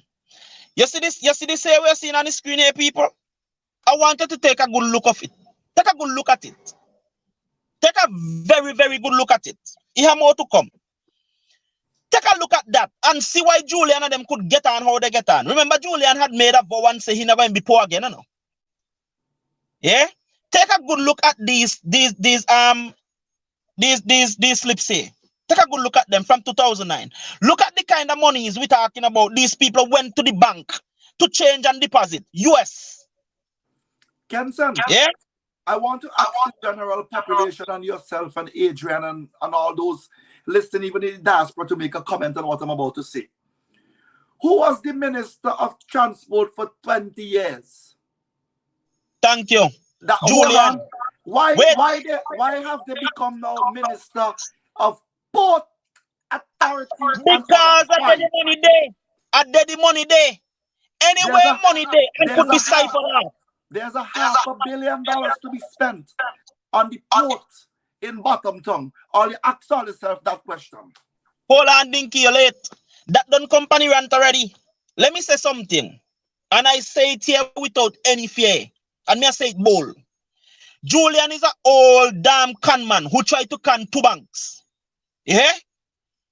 And if Julian could do that, when he had people over him, what think Julian doing now that he's the boss? Eh? So I hope people took a good look at those bank slips there. Yeah, take a good look at these bank slips. Take a good look at them. Take a good look. You have for Isis, you have for Eloise, you have for Julian. Take a good look at them. Take a good look and see the type of money. These people went to the bank to change from US to EC and deposit. And not one soul get pulled in or take up or investigated by the FIU or FSA. Look at it. Take a good look. That is why Julian could be so out of place for come talk about, oh, they behaving like the Khan is the best. Kenson, let me ask you something, right? When a politician is paid here, whether a government or opposition, they're not paid in EC. Of course they are paid in EC. Of course. How come there's so much US for change, boy? That have to do something wrong. Take a look. Take a look. Because now all of this should explain to you why Julian could be so out of place. For an entrepreneur who is trying to make something of themselves, then I want to go make trouble, then I want to go rob, then I want to go and thief. They're trying to create a hustle. Not much money, but it's something to help them eat. It is something to help feed the children. Look at it. Look at them. So Julian, right. You had Julian as Minister of Transport and Works, where most of the money was being pushed by this government. It's the most millions a year in food. I remember one time we all said take $1 million to do a mile of road. Me not forget that. Me not forget that. Yeah? When they done.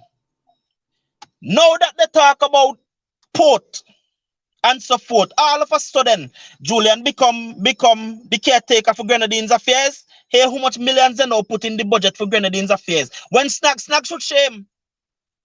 Snag should shame. Snag was the caretaker for Grenadines Affairs for donkey years. Snag never even me never heard the budget. No kind of millions for Grenadines yet. Yeah?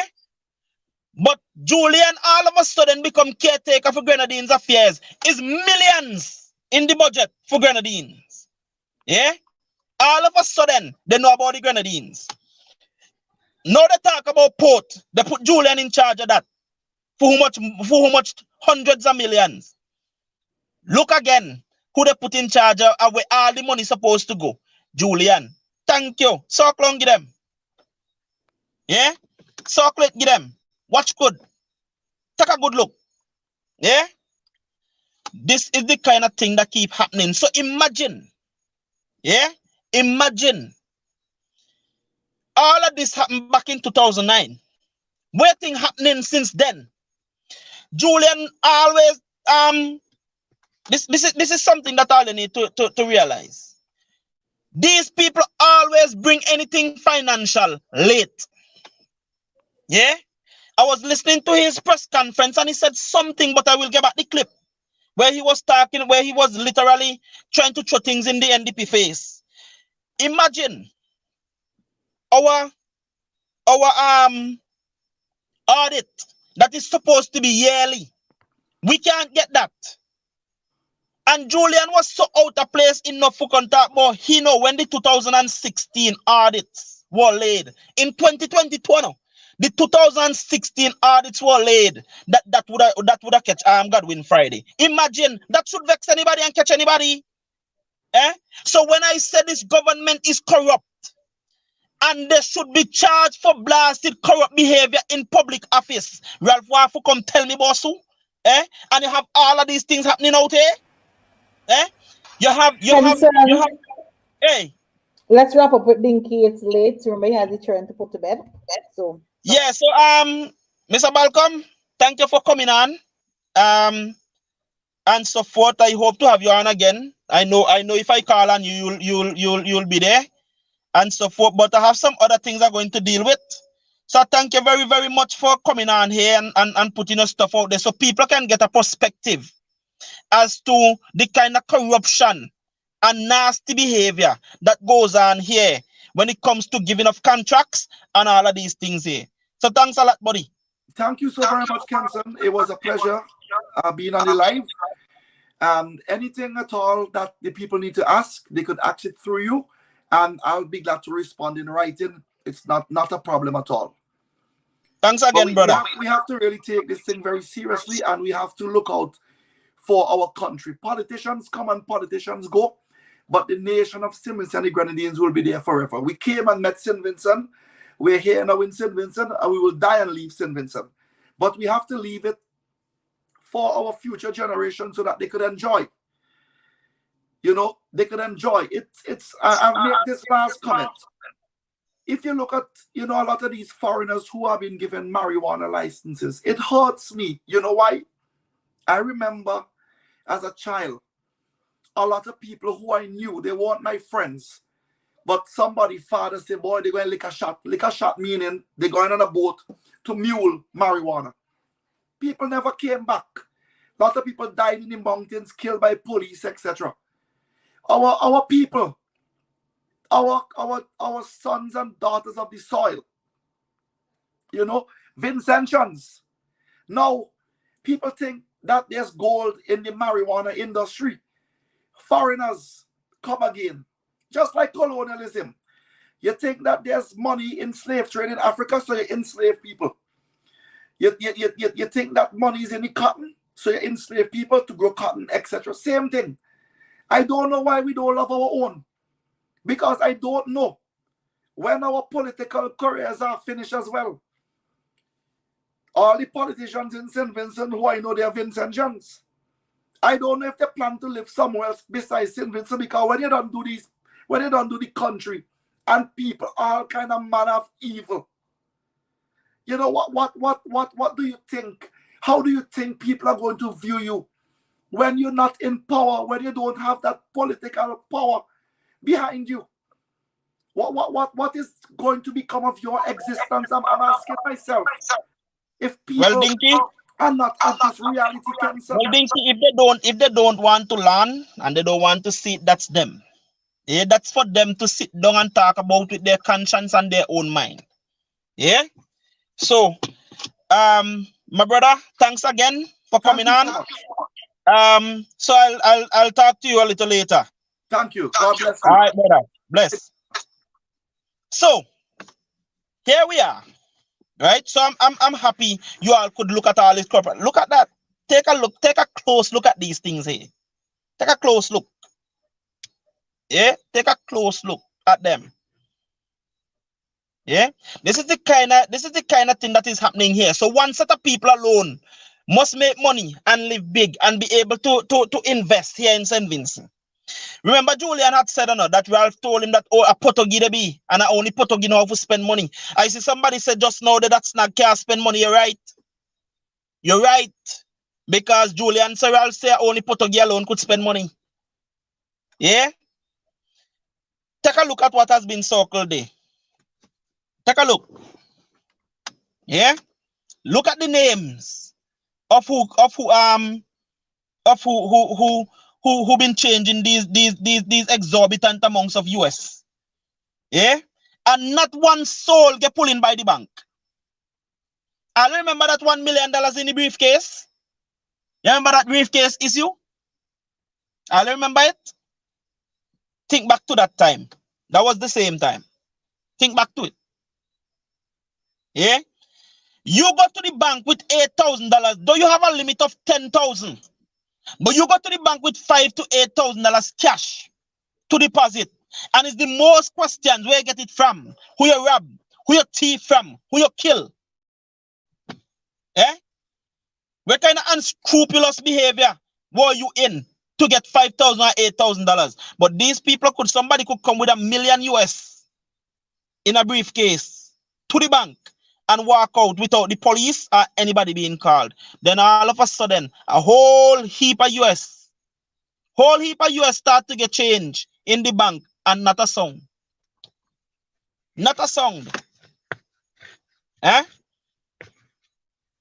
So, here we are. But I have a question for Julian. Does Julian have a son in St. Lucia? And is he in any way affiliated? If he does, is he in any way affiliated to any company that deals in quarries and them kind of stuff? Just a question. Just a question. I'll read. Read. Yeah? Tell all you come for Julian tonight, you know. Julian, who couldn't even buy a cigarette when he got kicked out of the banks. Julian get a lifeline from Ralph. Yeah? A lifeline from Ralph, and all of a sudden, Julian is one of the richest person in St. Vincent. Yeah, all of a sudden, Julian want to call all kind of people liars and all kind and give people all kind of unscrupulous name. Julian Francis is also no better than Ralph. Yeah, Julian is one of the nasty. Listen, I tell all you when it come to ULP. So when it come to ULP, is one type of people join up with the ULP. Every single one of them nasty the same. All of them. Yeah? And nobody could ever come and tell me about Randy Brewster no Christian. Randy can't be no Christian, no pastor for me.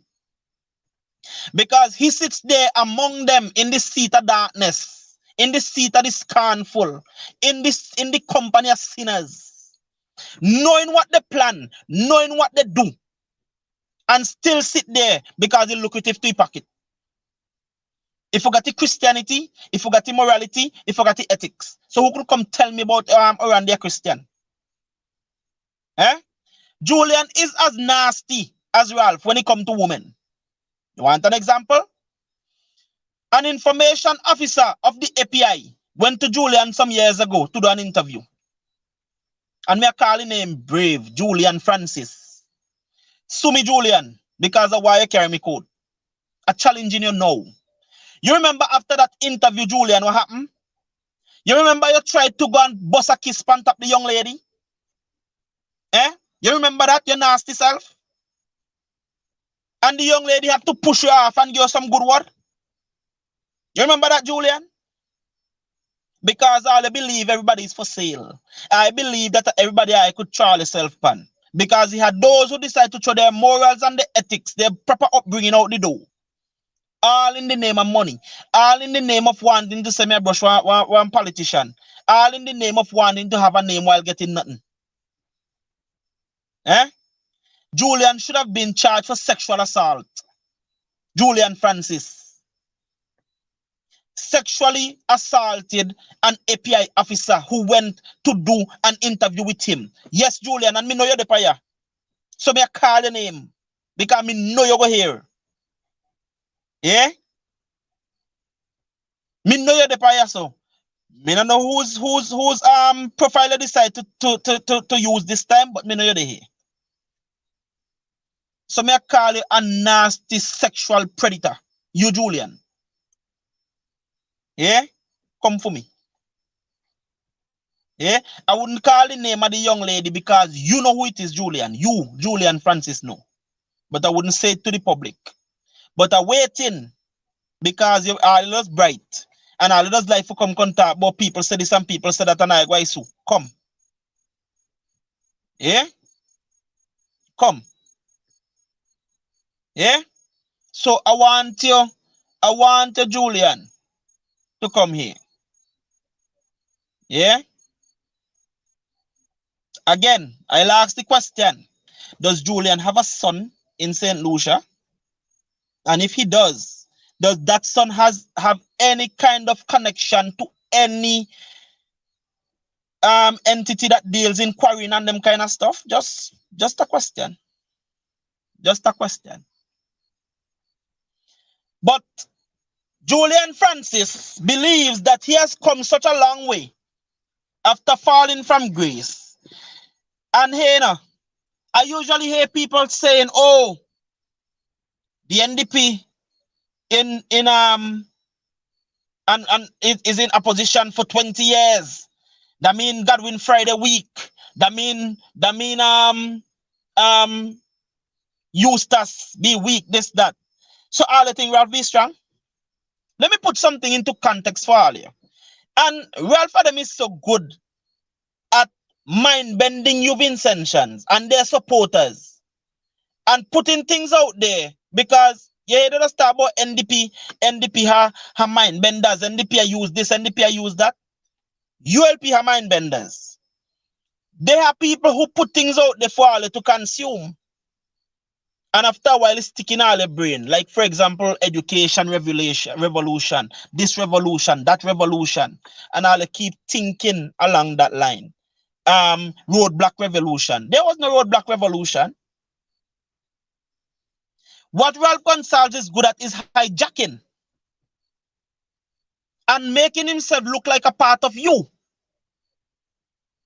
That's all he does. He simply comes dressed as a tree while he's an axe. And you all believe, yes, that he's a tree.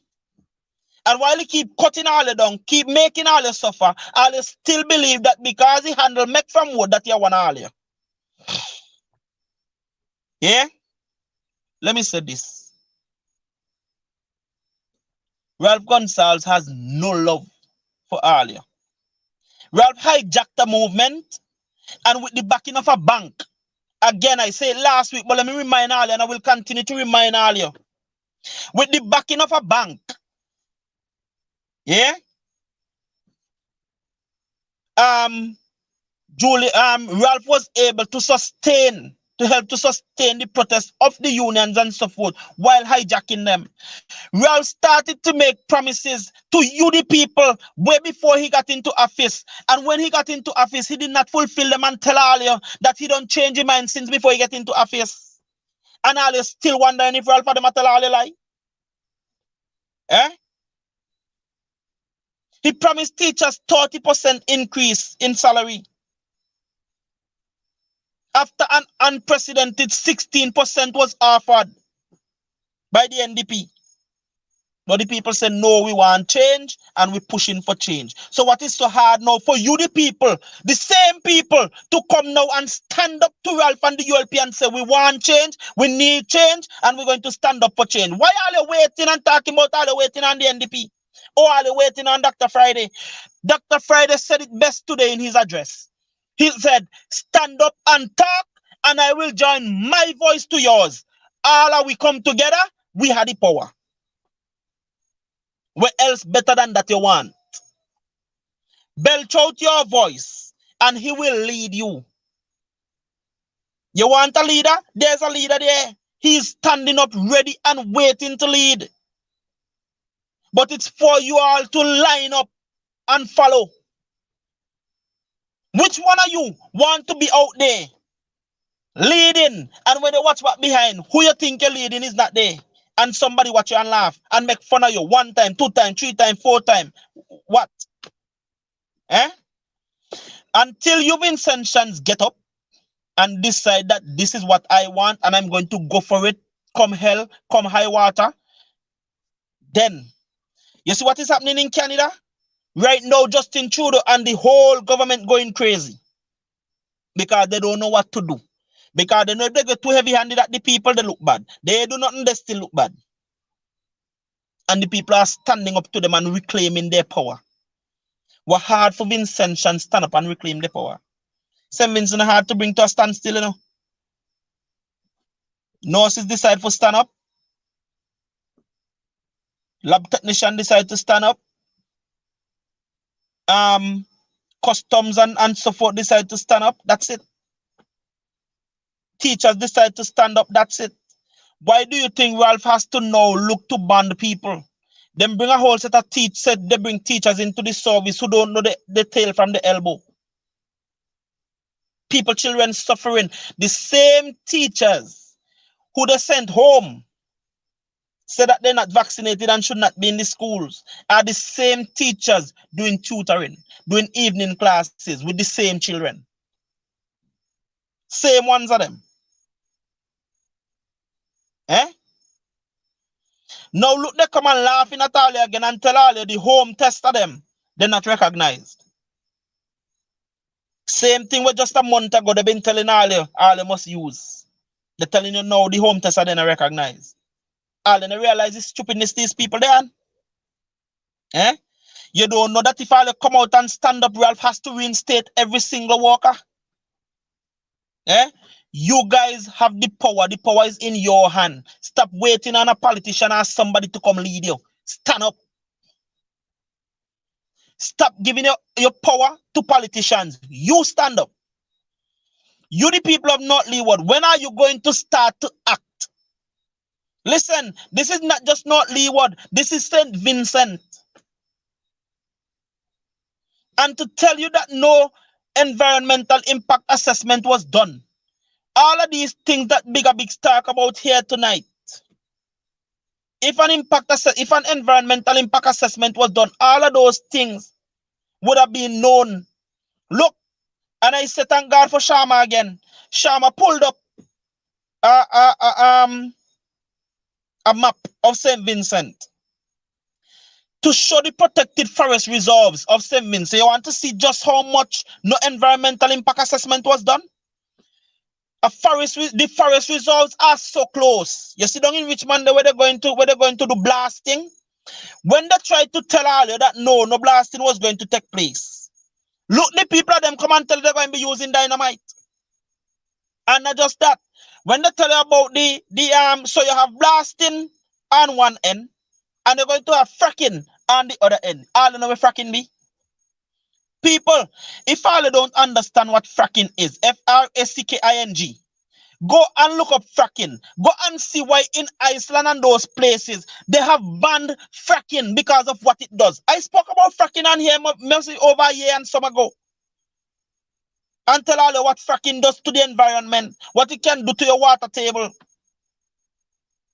what it can do to your volcano, what it can do to the country. It can cause a whole heap of earthquake. It could cause tsunamis. It could cause a volcano to erupt. It could mess up your water that you can't drink it. You have to start to import water. And I challenge Julian or any one of them from the ULP or whoever else to come and challenge me on that. Eh? Eh? Look, England going back to normal. Look, the nurses, over 70,000 nurses were able to stand up and say, none tal we not take vaccine. And they realize, the NHS and government realize, if we have to get rid of these people, here we're going on, we're going so short. We're going to come to a standstill. They had to retract. All of the, listen, you see, even in America now, midterms coming up, you see what happening? I told all you, none of these things, hey, had anything to do with public health. None. Yeah? None of these things had anything to do with public health. I'm going back to the quarry just now. Because everybody's starting to talk about lifting mass mandate. And you know where they keep on, you know the term that irks me the most? Oh, the science has changed. Change my behind. It is the same thing that people, that other scientists and doctors, Dr. Malone and others, have been saying for blasted 2 years. And they were ostracized. Eh? They were vilified. They were cancelled. They lose their job. For the same thing that all of them know. Fauci and CDC and all of them coming back to say no. Same damn thing. Eh? A whole heap. Listen, I can't wait for when these things pull up to see the amount of cases that will happen in America and those places, and even here in St. Vincent and the Caribbean. Yeah? Because you are now in a place where they can't run from it, they can't refute it. And you still have these dumb skulls that we have down here, Simone and all the rest of them, still telling you that the best thing is to get vaccinated. Get vaccinated what? Eh? When the said science that they quoting, the science state that against the Delta variant, which was the most deadly, natural immunity was 6 times more potent against the Delta variant than vaccine. Even now, you get vaccinated, double jab, and get a booster. Guess what? It only moving you from about 24% to about maybe 64% for just a couple of days, and then back again. Eh? How much vaccines are you telling people to take until?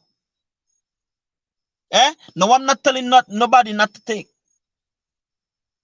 Take what you want to take. If you think the vaccine is your way out, go right ahead. If you depend on your natural immunity, go right ahead. But don't come and try to mandate. My problem is not the vaccine. Because people should have a choice what they put into their body. My problem is the mandate. Yeah?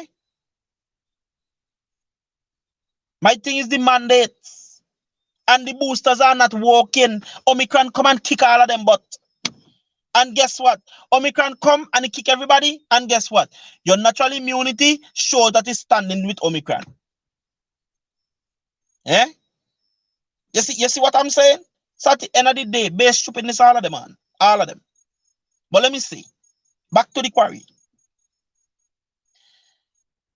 I need, producer, I needed to play that clip from Julian. Where he, because I have a award for Julian tonight. Somebody call Julian Francis, they give me. Where you get this award here? I wanted to play to bring up this thing here where Julian is saying when he went down there with the man and the man see the size of stones and the quality of stones. Eh? How much orgasm the man get. I need that clip because I have an award for Julian tonight. Please bring up the clip. I'm waiting. The government is still interested in setting up a quarry down there. I spoke in Parliament at length on this. In fact, I remember speaking in Parliament when Mr. Gajadar, because his name is Reno Gajadar. He's St. Lucian, born St. Lucian, of Indian descent. When he came and I took him down there, I don't know if you remember, fellas, I said in Parliament, when I took the gentleman down there and he saw the stone and the quality of the stone, he had several orgasms. I said so in Parliament. It's not unparliamentary.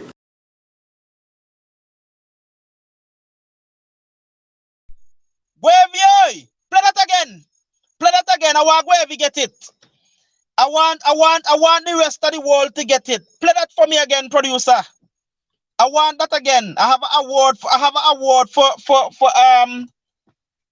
for Julian. But the guy was Remember, they used to in Parliament and the government is still interested in setting up a quarry down there. I spoke in Parliament at length on this. In fact, I remember speaking in Parliament when Mr. Gajada, because his name is Reno Gajada, he's St. Lucian, born St. Lucian, of Indian descent. When he came and I took him down there, I don't know if you remember, fellas, I said in Parliament, when I took the gentleman down there and he saw the stone and the quality of the stone, he had several orgasms.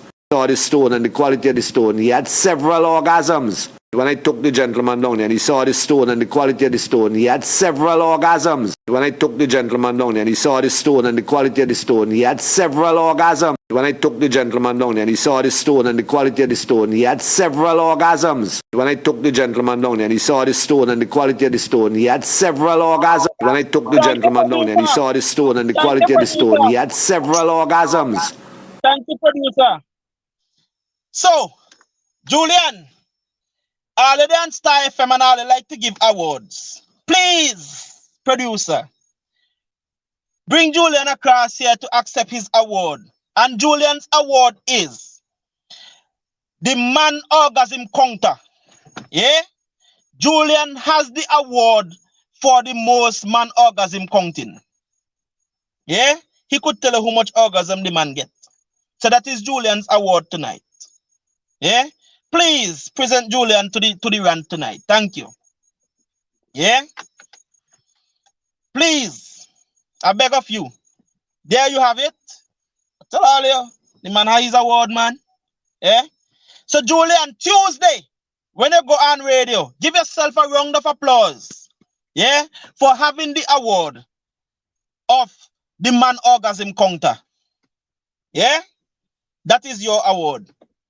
Welcome, Julian. Give him a round of applause. Give him a round of applause. The Man Orgasm Counter. Look at him. Take a good look at him. And look at his face, eh? I wanted to look at his face. I want the producer to play that clip one more time. Look at his face when he talk about when they got on there. And he's sitting, and he's so proud to talk about his seat in Parliament. You know? Hear how he go down on that, how he emphasize that. I want to take time and look at his face when he talk about the amount of orgasms the man got. So Julian so happy to talk and the about the government amount is of still orgasms interested in setting up a quarry down there. I spoke in Parliament at length on this. When he came and I took him down there, I don't know if you remember, fellas, I said in Parliament, when I took the gentleman down there and he saw the stone and the quality of the stone, he had several orgasms. I said so. When he came and I took him down there, I don't know if you remember, fellas, I said him. Julian, here's your award for the Man Orgasm Counter. Yeah? Accept your award, brother. So when you go, yeah, clap for him. Yeah, clap for him. So, when you go on radio Tuesday, Julian, tell them you got your award for the world's biggest man orgasm counter. Yeah? So when they done pull down people and the entrepreneurship, you're glad for go talk about how the man got multiple orgasms and you're glad for count them. Watch you. Eh? Watch you. Poor fella. Eh? So these are the type of people that we have here. Yeah? So back to serious business. I told all I had a word to give out. So back to serious business. Just a few more minutes and then 6 more minutes. And then 5. And I'm out of here. I have all here long enough. Right? If Bigger Biggs is there, please G, bring him in.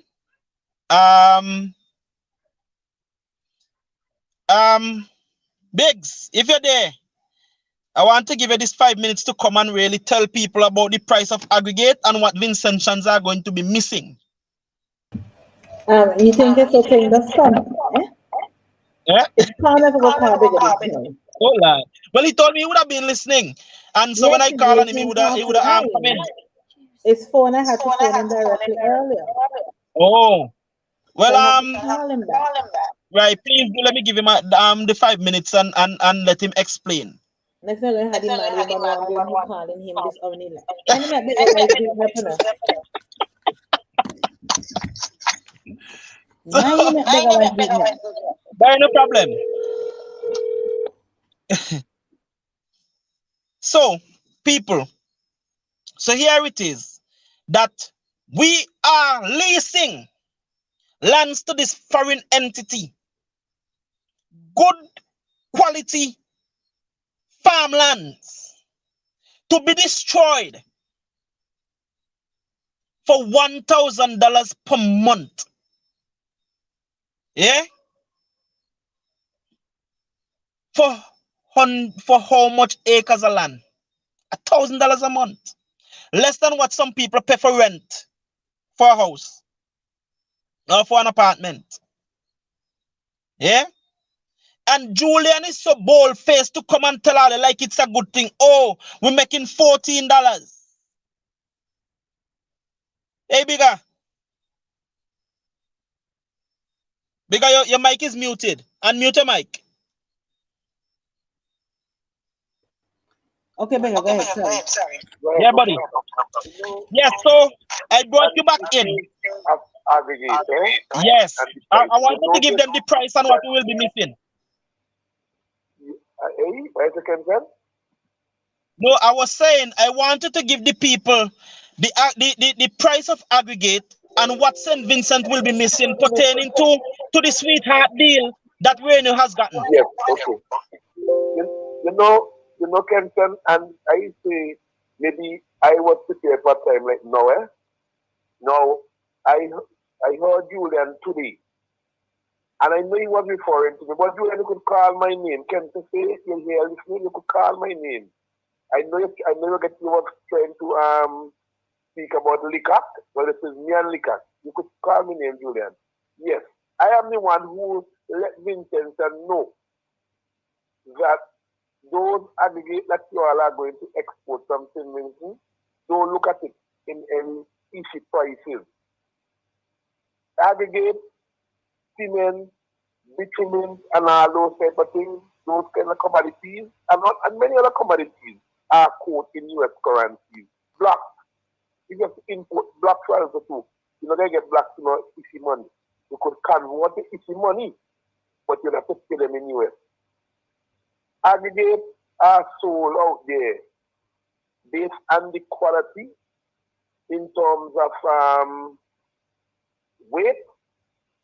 Well, if one is weight, now next to weight, Kenton, it's like you could take up a 5-weight pebble and from one aggregate and a 5-weight pebble from another one, and the weight, the one that gives you that is more dense is going to be more heavier and so forth like that. And that is the that is how we come up with setting the pricing. And it's dense, you need to is one of weight and density, which is hardness of the aggregate. You might find aggregate in Tobago, like they admit today and the program, where Julian said he paid $35 and some change for his aggregate. US, US. I wasn't far off when I say it's $40 a cubic yard. We know sell his aggregate, and I know what Siemens aggregate is going to sell for $40 and more a ton. And what Siemens is going to get from each ton? $2. $2 each you're going to get from a ton aggregate that will be sold on the market out there for $40 US per ton. $40 a ton is about $110, $110 a ton. And Siemens will only be getting $2. But he make another. Bigger, hold a thought, Bigger. Before you go on, I want to ask you a question. Seeing that because you saying that what we're going to sell could possibly sell for $40 a ton, right? Now, Yeah. right, the question I want to ask, because that thing that you said about Tobago, I was looking at a documentary a few days ago where the stuff that come from Trinidad and Tobago, especially around from the tar area, the tar pits area, it's very soft, right? But It's soft. right, but that is not, but that is not, but that is not what I want to ask you. What I want to ask you is this: when you say we could get up to 40 US with the type of quality stuff that we have here and the way how Julian talk about it, that the man get orgasm all thing from looking at the quality of stone. Seeing that regionally and so forth, aggregate is scarce, it is hard to get because the guy from Reno, he said that that is why they're going to be exporting 99% of what they get here. Could it be that they can get an even higher price for that? Well, that 40 hours per ton that's a minimal. That is the minimal price I put there. I can tell. Aggregate the wrongly region. Wait. Go back. Say that again, Biggs. Say that again. That is what? That's the minimal price I give because aggregate the wrongly region can go up high at 60 per ton. People hearing this? I wanted to say that for me one more time, please, Biggs. Please, one more time. Say that again. 40 US a ton is what? And I'm correct because Julian said me out today. Can I give a minimum price of 40 because I want to be, you know what I mean? I want to make sure I am correct. So I put a minimum price of 40 per ton, but aggregate around the region can go as high as 65 per ton right now. You can right now aggregate can go as high as that at $65 per ton. Remember it's 65 US you're saying, eh? Remember it's US. Let them know it's US. Yes, the reason I said to you, agent on your program in the night. Aggregate in our oil. In our oil in Vincentians and Vincentians is not I want to put it not knowledgeable enough about aggregate. Some people just fix it as just that's just some stone. Then that's not just some stone. But it's still more expensive than with marijuana. When Reno went to Richmond, Julian he got multiple orgasm because we see stone but he see money. Mm-hmm. He see stone but he see money. Mm-hmm. And I'm saying to you, Julian make a disclosure to the two Kenton that St. Vincent over the 30 years will get at least about 50 tariff at $2 per ton. St. Vincent will get about 50-something million dollars, Julian said, over the space of 30 years. At $2 per ton, you could imagine how much Reno is going to collect. But Biggs. If Julian, and I want it, you know, I want it to marinate. I want it to marinate and I want it to sink in.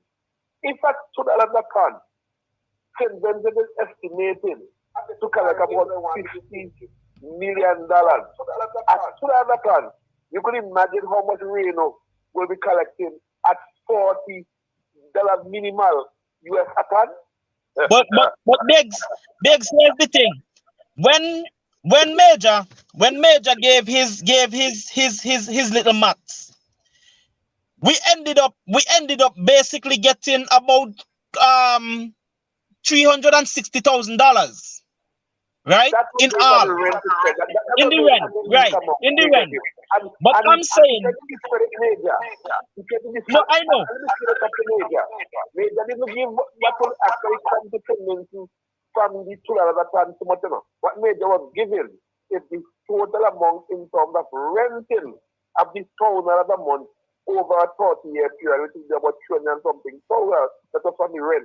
But the $2 a month part is what Major need to come back now and let people know. Based on what Julian said today, because Julian gave the amount of tonnage of aggregate that is expected to come from that quarry. And it's talking about over 30-something million tons of aggregate is expected to come out of that quarry in the next 30 years. You hear that?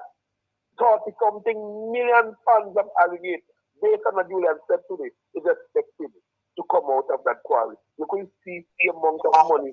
I should have know. Reno is going to leave things with almost over $500 in money. But Biggs, if you're saying that there is over 30 million tons of aggregate there, right? And we're only going to make about 50 million in 30 years. That means we're not even that not even $2. That even $2 we're talking about. Listen, then again, go back again and listen to Julian's presentation today. But Biggs, that's what I'm saying.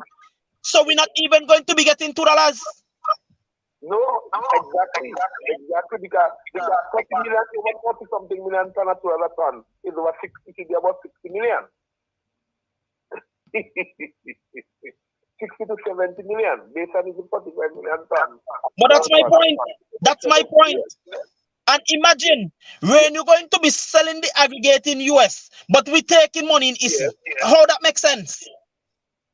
And then this is what I want me to come back again because I could tell you it's a lot of money Reno is going to take out of this country. And I'm telling you, I'm very and leave here for us a gaping hole in our environment, serious overboard push over into the river and farm bomb as well as they're going to make. And then that land will remain will become barren now, but at the same time, Reno would have taken out close to $1 billion out of Simmons and just leave us. Let me say, $7 million. But Biggs, what is more? And this is What is? And this is what I want to know. I want in the aggregate. I know that there are serious money to be made in this aggregate. So I could say it tonight. I could say it to you and Adrian tonight. My best days I ever had is when I was doing aggregate. Aggregate. I tell you again, it's like Vincent oil. These are things you don't speak out as a business. Like I don't want to let the whole world know what to do. But I could tell you, aggregate is one of the best things right now could happen to Simmons if it is done in the right place and done that the country can benefit, not to benefit one man. I could tell you that deal, that is that the way this thing is set up with Reno and Julian and Simmons is to somebody to rape our Simmons big time. Not even rape off Simmons big time. And for me, it's the same as what is happening to our little country. That is so much in debt, in poverty stricken St. Vincent.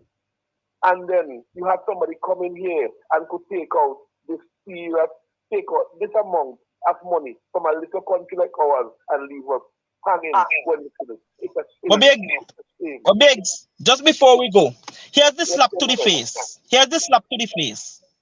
It's the fact that with the 30-year lease, they have the 30-year lease with the clause in there that they could buy the land when they're done. They're not going to buy the land when they finish dealing with it. Yeah. They're not going to buy that. And the fact that you talk about that you see that sand we're going to go into that river, the people who catch the tree for a livelihood, that done. The farming done. The mountain that was there to help to protect people from the communities from the elements, that dead.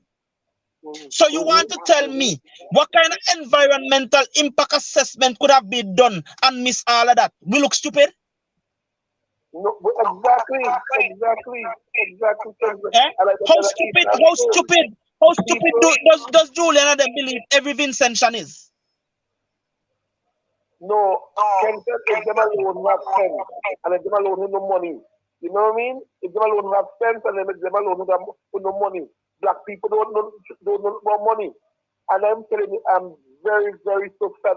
I'm telling you, Kenton, tonight, you're Adrian tonight, and you were up here, you're viewing and listening audience. I'm telling you, I have already made up my mind that unless this government, headed by Ras Gonzalez, they restore my mining business at Tabaka, with what is going on right now, I am willing for them to lock me up. Again, I'm telling you, this cannot go down like this. Vincentians sitting around for too long. I Too agree. long sitting around. And living off a cup. Some of us just clamoring for 250 or 300 a month from this government and start for oh, thank God. Some of when these people go and sit in a restaurant and order a meal, it's over $250, $300, $400 that one meal can run them. But you have to live off of. What they are eating for one sitting at a meal table is what you are living off for the whole entire month. For less than that. And you ain't sitting around with that Vincentian. But I have one more question to put to you, Biggs. Before all of this came out, when people started to know about Renew and so forth, you as a man about the place, a man who will listen to many radio programs, I know you don't miss Parliament. I know that you're still as a previous aggregate businessman, although you were put out of business by the government, you still have your ears on the ground to these things. Were you aware, whether by newspaper or otherwise? Did you hear through Parliament, through the budget or whatever? Did you ever hear about the contract done up between Renew and St. Vincent? Did you see anybody come on any big public thing taking place, like when Butch Stewart and all of them big come here from them hotel place and so forth?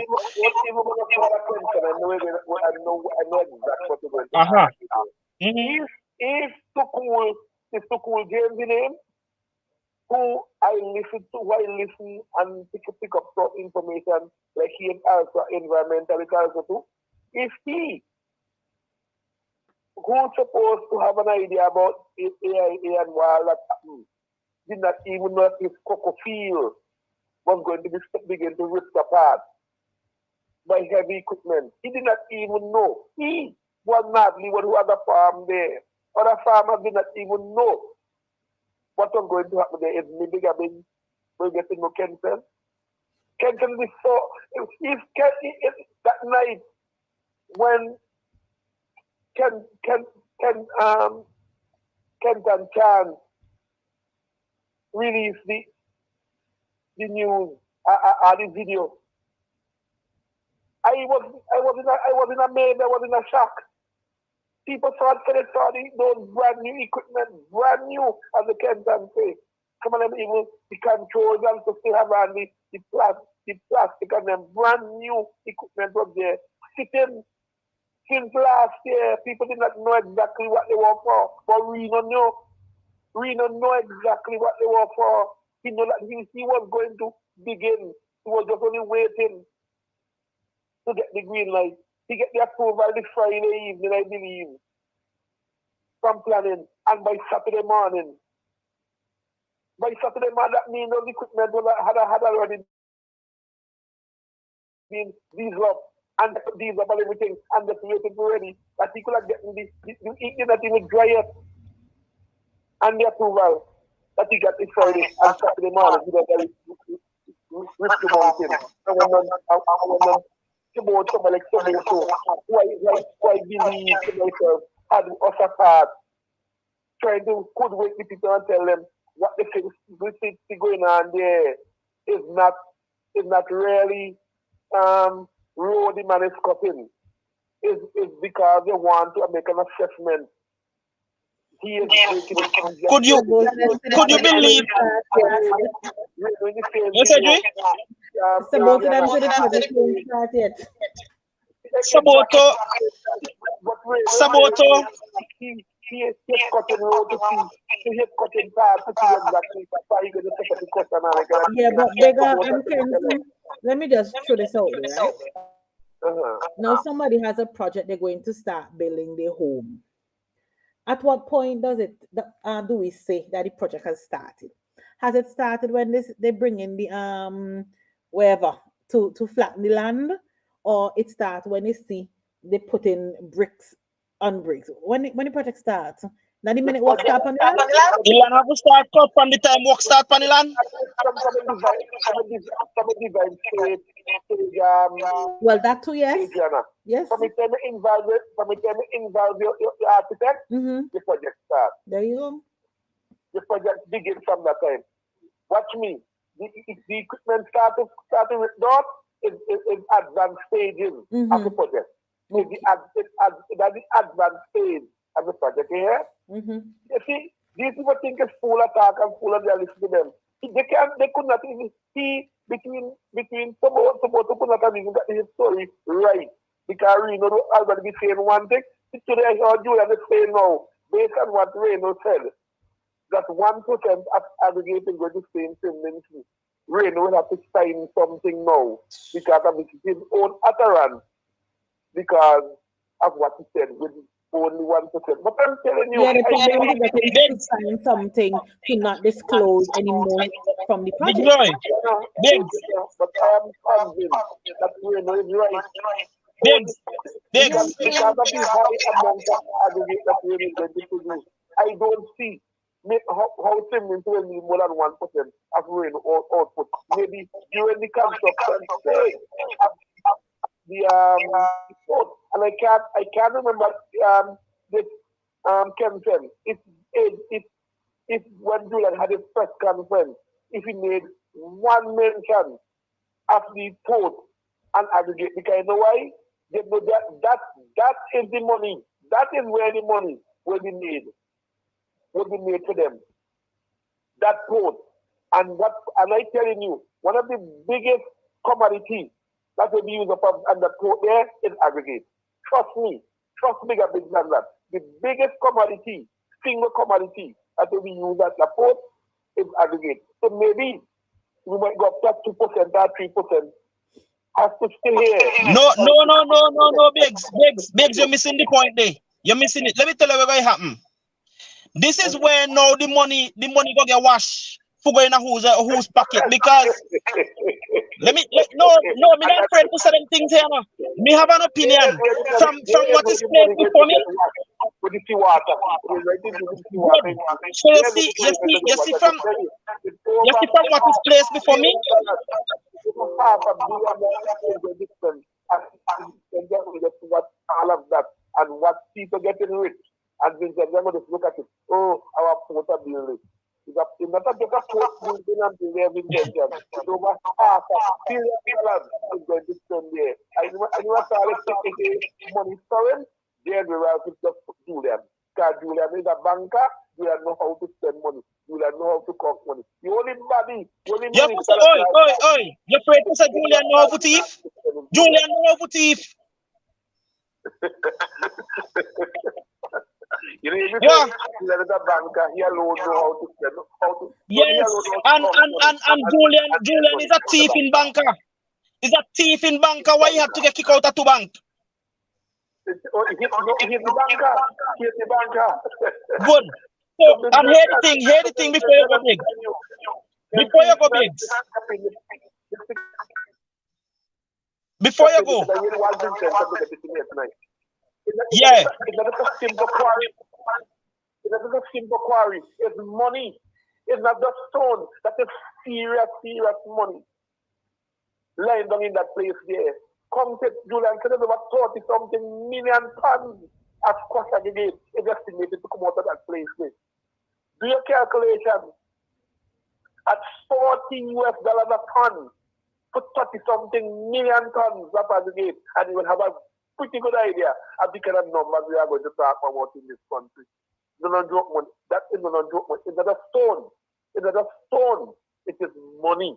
And that is the reason why Reno had so many out of them. Thank you, Biggs. Thank you, Biggs. Thank you so very much. I am all right, brother.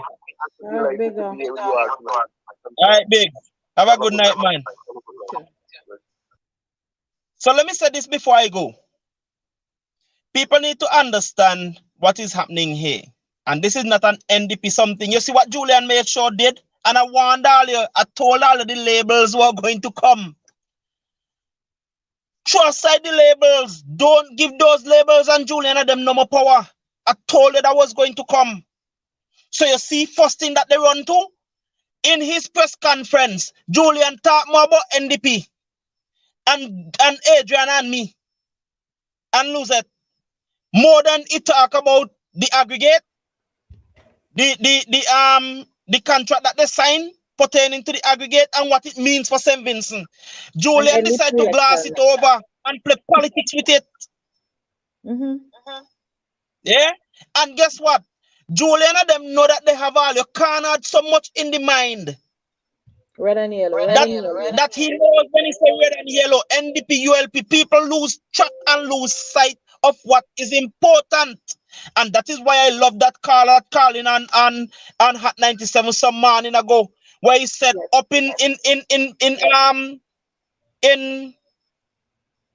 Evisham, when they wanted to go and build the quarantine center up there, the isolation center for COVID, the people stood up and said no. And the first thing they tried to do was to come and say it was NDP supporters who were saying no. But the people were smart enough to overlook and overcome the labels. So you want to tell me that Vincentians, this is not a North Leeward, nah, South Leeward, nah, no Leeward thing, you know. This is a Vincentian thing because all of us are lose. It may be in one part of the country, but all of we are lose at the end of the day. But Kenson, like I said already, once you affect waterways, it's a country. But that's the point. It's a country. It's not just not and it's not just a waterway, a river. This Christmas hay. What? You want them to see the last and when to see my lifetime? But that's my point. That is my point, G. People ain't get this start yet. So a whole part of your culture going to get destroyed. I walk. If I live to see 72, that's it? No, yes. You go only could tell Stacy, ask Stacy if you remember. When she was eating. And here's something. Me going to go to Cairo and can't even tell Cairo what Chuchu Bimbi. Okay. And people sit down on this. Dre, let me say this to Vincentians before we go. Again. And I'll be here next week saying the same thing, reminding them. This Reno company should be peeping and wondering 1x. Them should be running to the government and to Camilo and Julian and all of them and running and saying, watch out, we're going back to St. Lucia because we not know what's going to happen here. So them people don't need too much. Yeah? They should see Vincentians and pray Vincentians. They should see Vincent pray to people Vincent without things properly done. And here now, Biggs made a point just a while ago. Nothing should be done. Hey, Biggs make a point a while ago. Where, and I said it last week, Julian and them wish they could clout off that guy there for we expose about the amount of aggregate that is going to leave and what is going to stay here. You know why? The man come from a background. Yeah? Because we need the project. No, that. The man comes from a background where he's accustomed to a little transparency, you know. He has to be transparent. He not be know that, hey, so we don't do transparency here. So the man was trying to be transparent, thinking that that is the practice here, that Vincentian, this is common knowledge to Vincentian. So I bet the man in the dark too. He in the dark about certain things too, because with him exposing that kind of information that was never made available to the public, neither to the parliament of St. Vincent. Because let's remind people now. He had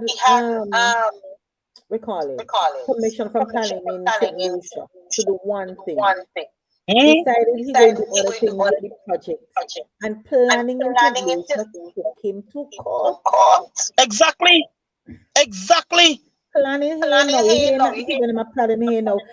It's alleged that Julian told them plainly that this project above their grade. Sign what you have to say. Yes, I heard so. Imagine a project is above planning. Planning who's supposed to give the go ahead that above planning grade. Eh? Planning that has to give the last go ahead that above their grade. You could imagine this nonsense? Let me say to people again, this is not a NDP, ULP, and NOPI issue. This is a Vincentian issue because all of we are going to suffer because of it.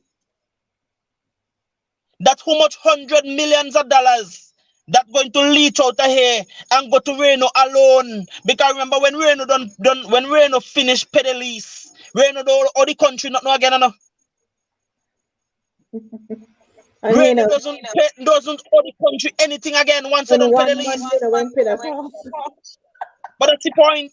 As a matter of One fact, badge. All Reno have to do another that $360,000 they were Reno have to pay. All Reno have to do 3-4 badge and that's it. Yes. In under 2 years, Reno could don't pay off that day and just sailing sweetly home. And we go be down here inhaling all kind of dust. People have to be inhaling all kind of dust, having to be dealing with disruptions with all them blasting. We don't know if we volcano going to get affected. River going to get a whole set of sediment, meaning that life in river going to go dead, river itself going dead. And remember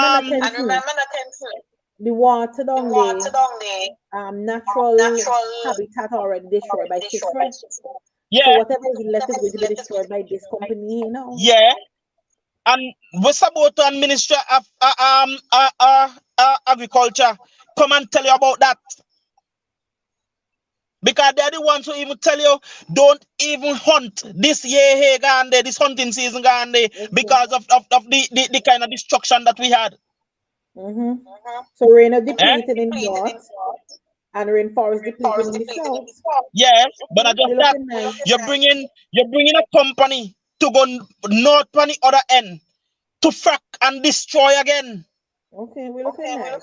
Because here we're going on. You're destroying the waterways on the leeward end, and they're going to do fracking that is going to destroy the water table and the waterways on the windward end. And I challenge Ralph R. Julian to come and say differently. Because I could pull up documents upon documents upon documents about fracking. Julian will say differently. Yeah, and people are stupid enough to follow them because it's in their best interest, you know. All of this is in Vincentians' best interest. Yeah? So you sit down and wait and allowing Julian and them. Imagine the amount of thing with Julian and them done do Vincentian, high VAT, take away jobs and all, and keep on telling you, oh, it's for your best interest. So suffering and suffering is in your best interest. When I going to sense? When are we going to sense? Let me call out the majority of Vincentians. Okay, Julian want to paint this like NDP something. Well, hey, majority of Vincentians voted NDP. All you come out and hey now, you the people, ULP supporters who are disgusted. Me not disgusted. Come out and stand up too and tell all the party no, because all the voice supposed to be out there to tell them no. So me can say a call on the people, the majority, come out and stand up and picket this government. Hey. If I don't want to stand up against vaccine mandate and all of this, oh God, we stand up for your money. Because all of we like money. Let me stand up for your money. I just say when, just message Kenzo on Facebook or what, answer Kenzo what. We're going to go stand up against this thing here in Kingston. We're going right in front of the parliament, or we're going in front of complex or wherever. Kenzo going right there with all you. And I'm sure that once all says so, Dr. Friday will come and stand with all you too. Along with the rest of the NDP. If all you want leadership, put yourself out there to be led. Because Dr. Friday and the NDP cannot come and lead who is not there to be led. You want leadership? Put yourself out there to be led. And stop talking about what the NDP doing, what your opposition doing. No, what are you doing? Because the NDP is ready and willing to lead you to victory. But you have to come out and show that you're willing to be led and that you want to be led. So sound out your voice. When I sound the voice, I can guarantee you here tonight, I give you that guarantee that the NDP and Dr. Friday will stand and sound the voice with you. People, we still have a chance to save this thing. In a gone too far, we still have a chance to save this. Let me save it. Let me not wait till 10, 20 years down the road when it don't mash up. Let me save it. Because we can. And I say no more on that. So again, people, Dre, let me thank you for allowing me to use the platform tonight and sticking up with me for about nearly 3 hours. I didn't plan to stay so long, but boy, I tell you. So let me say to the people, come down to Foodfinity. Where happiness is food, and again, come down, enjoy some good food. I think we are the lowest prices and top quality food right now. Right? So everybody, come on down, enjoy some good food. Foodfinity is located in Paul's Avenue, formerly Recital building. Formerly where Recital used to be, right opposite SVG Tire Sales and Services. Come and enjoy some lovely food that we put our all into to cooking and preparing and providing daily. No leftover food, no stale food, fresh food every single day. Sometimes you might come and food just a little tidbit late because we're trying to get it top quality for you and fresh. All right? So I hope that as of tonight, you people stop allowing Julian and them to label all and make all you ashamed of labels and come out and stand up as Vincentian for Vincentian. Stand up for yourself. Yeah? Have a good night, people. Thanks again, G. And here is where we're out.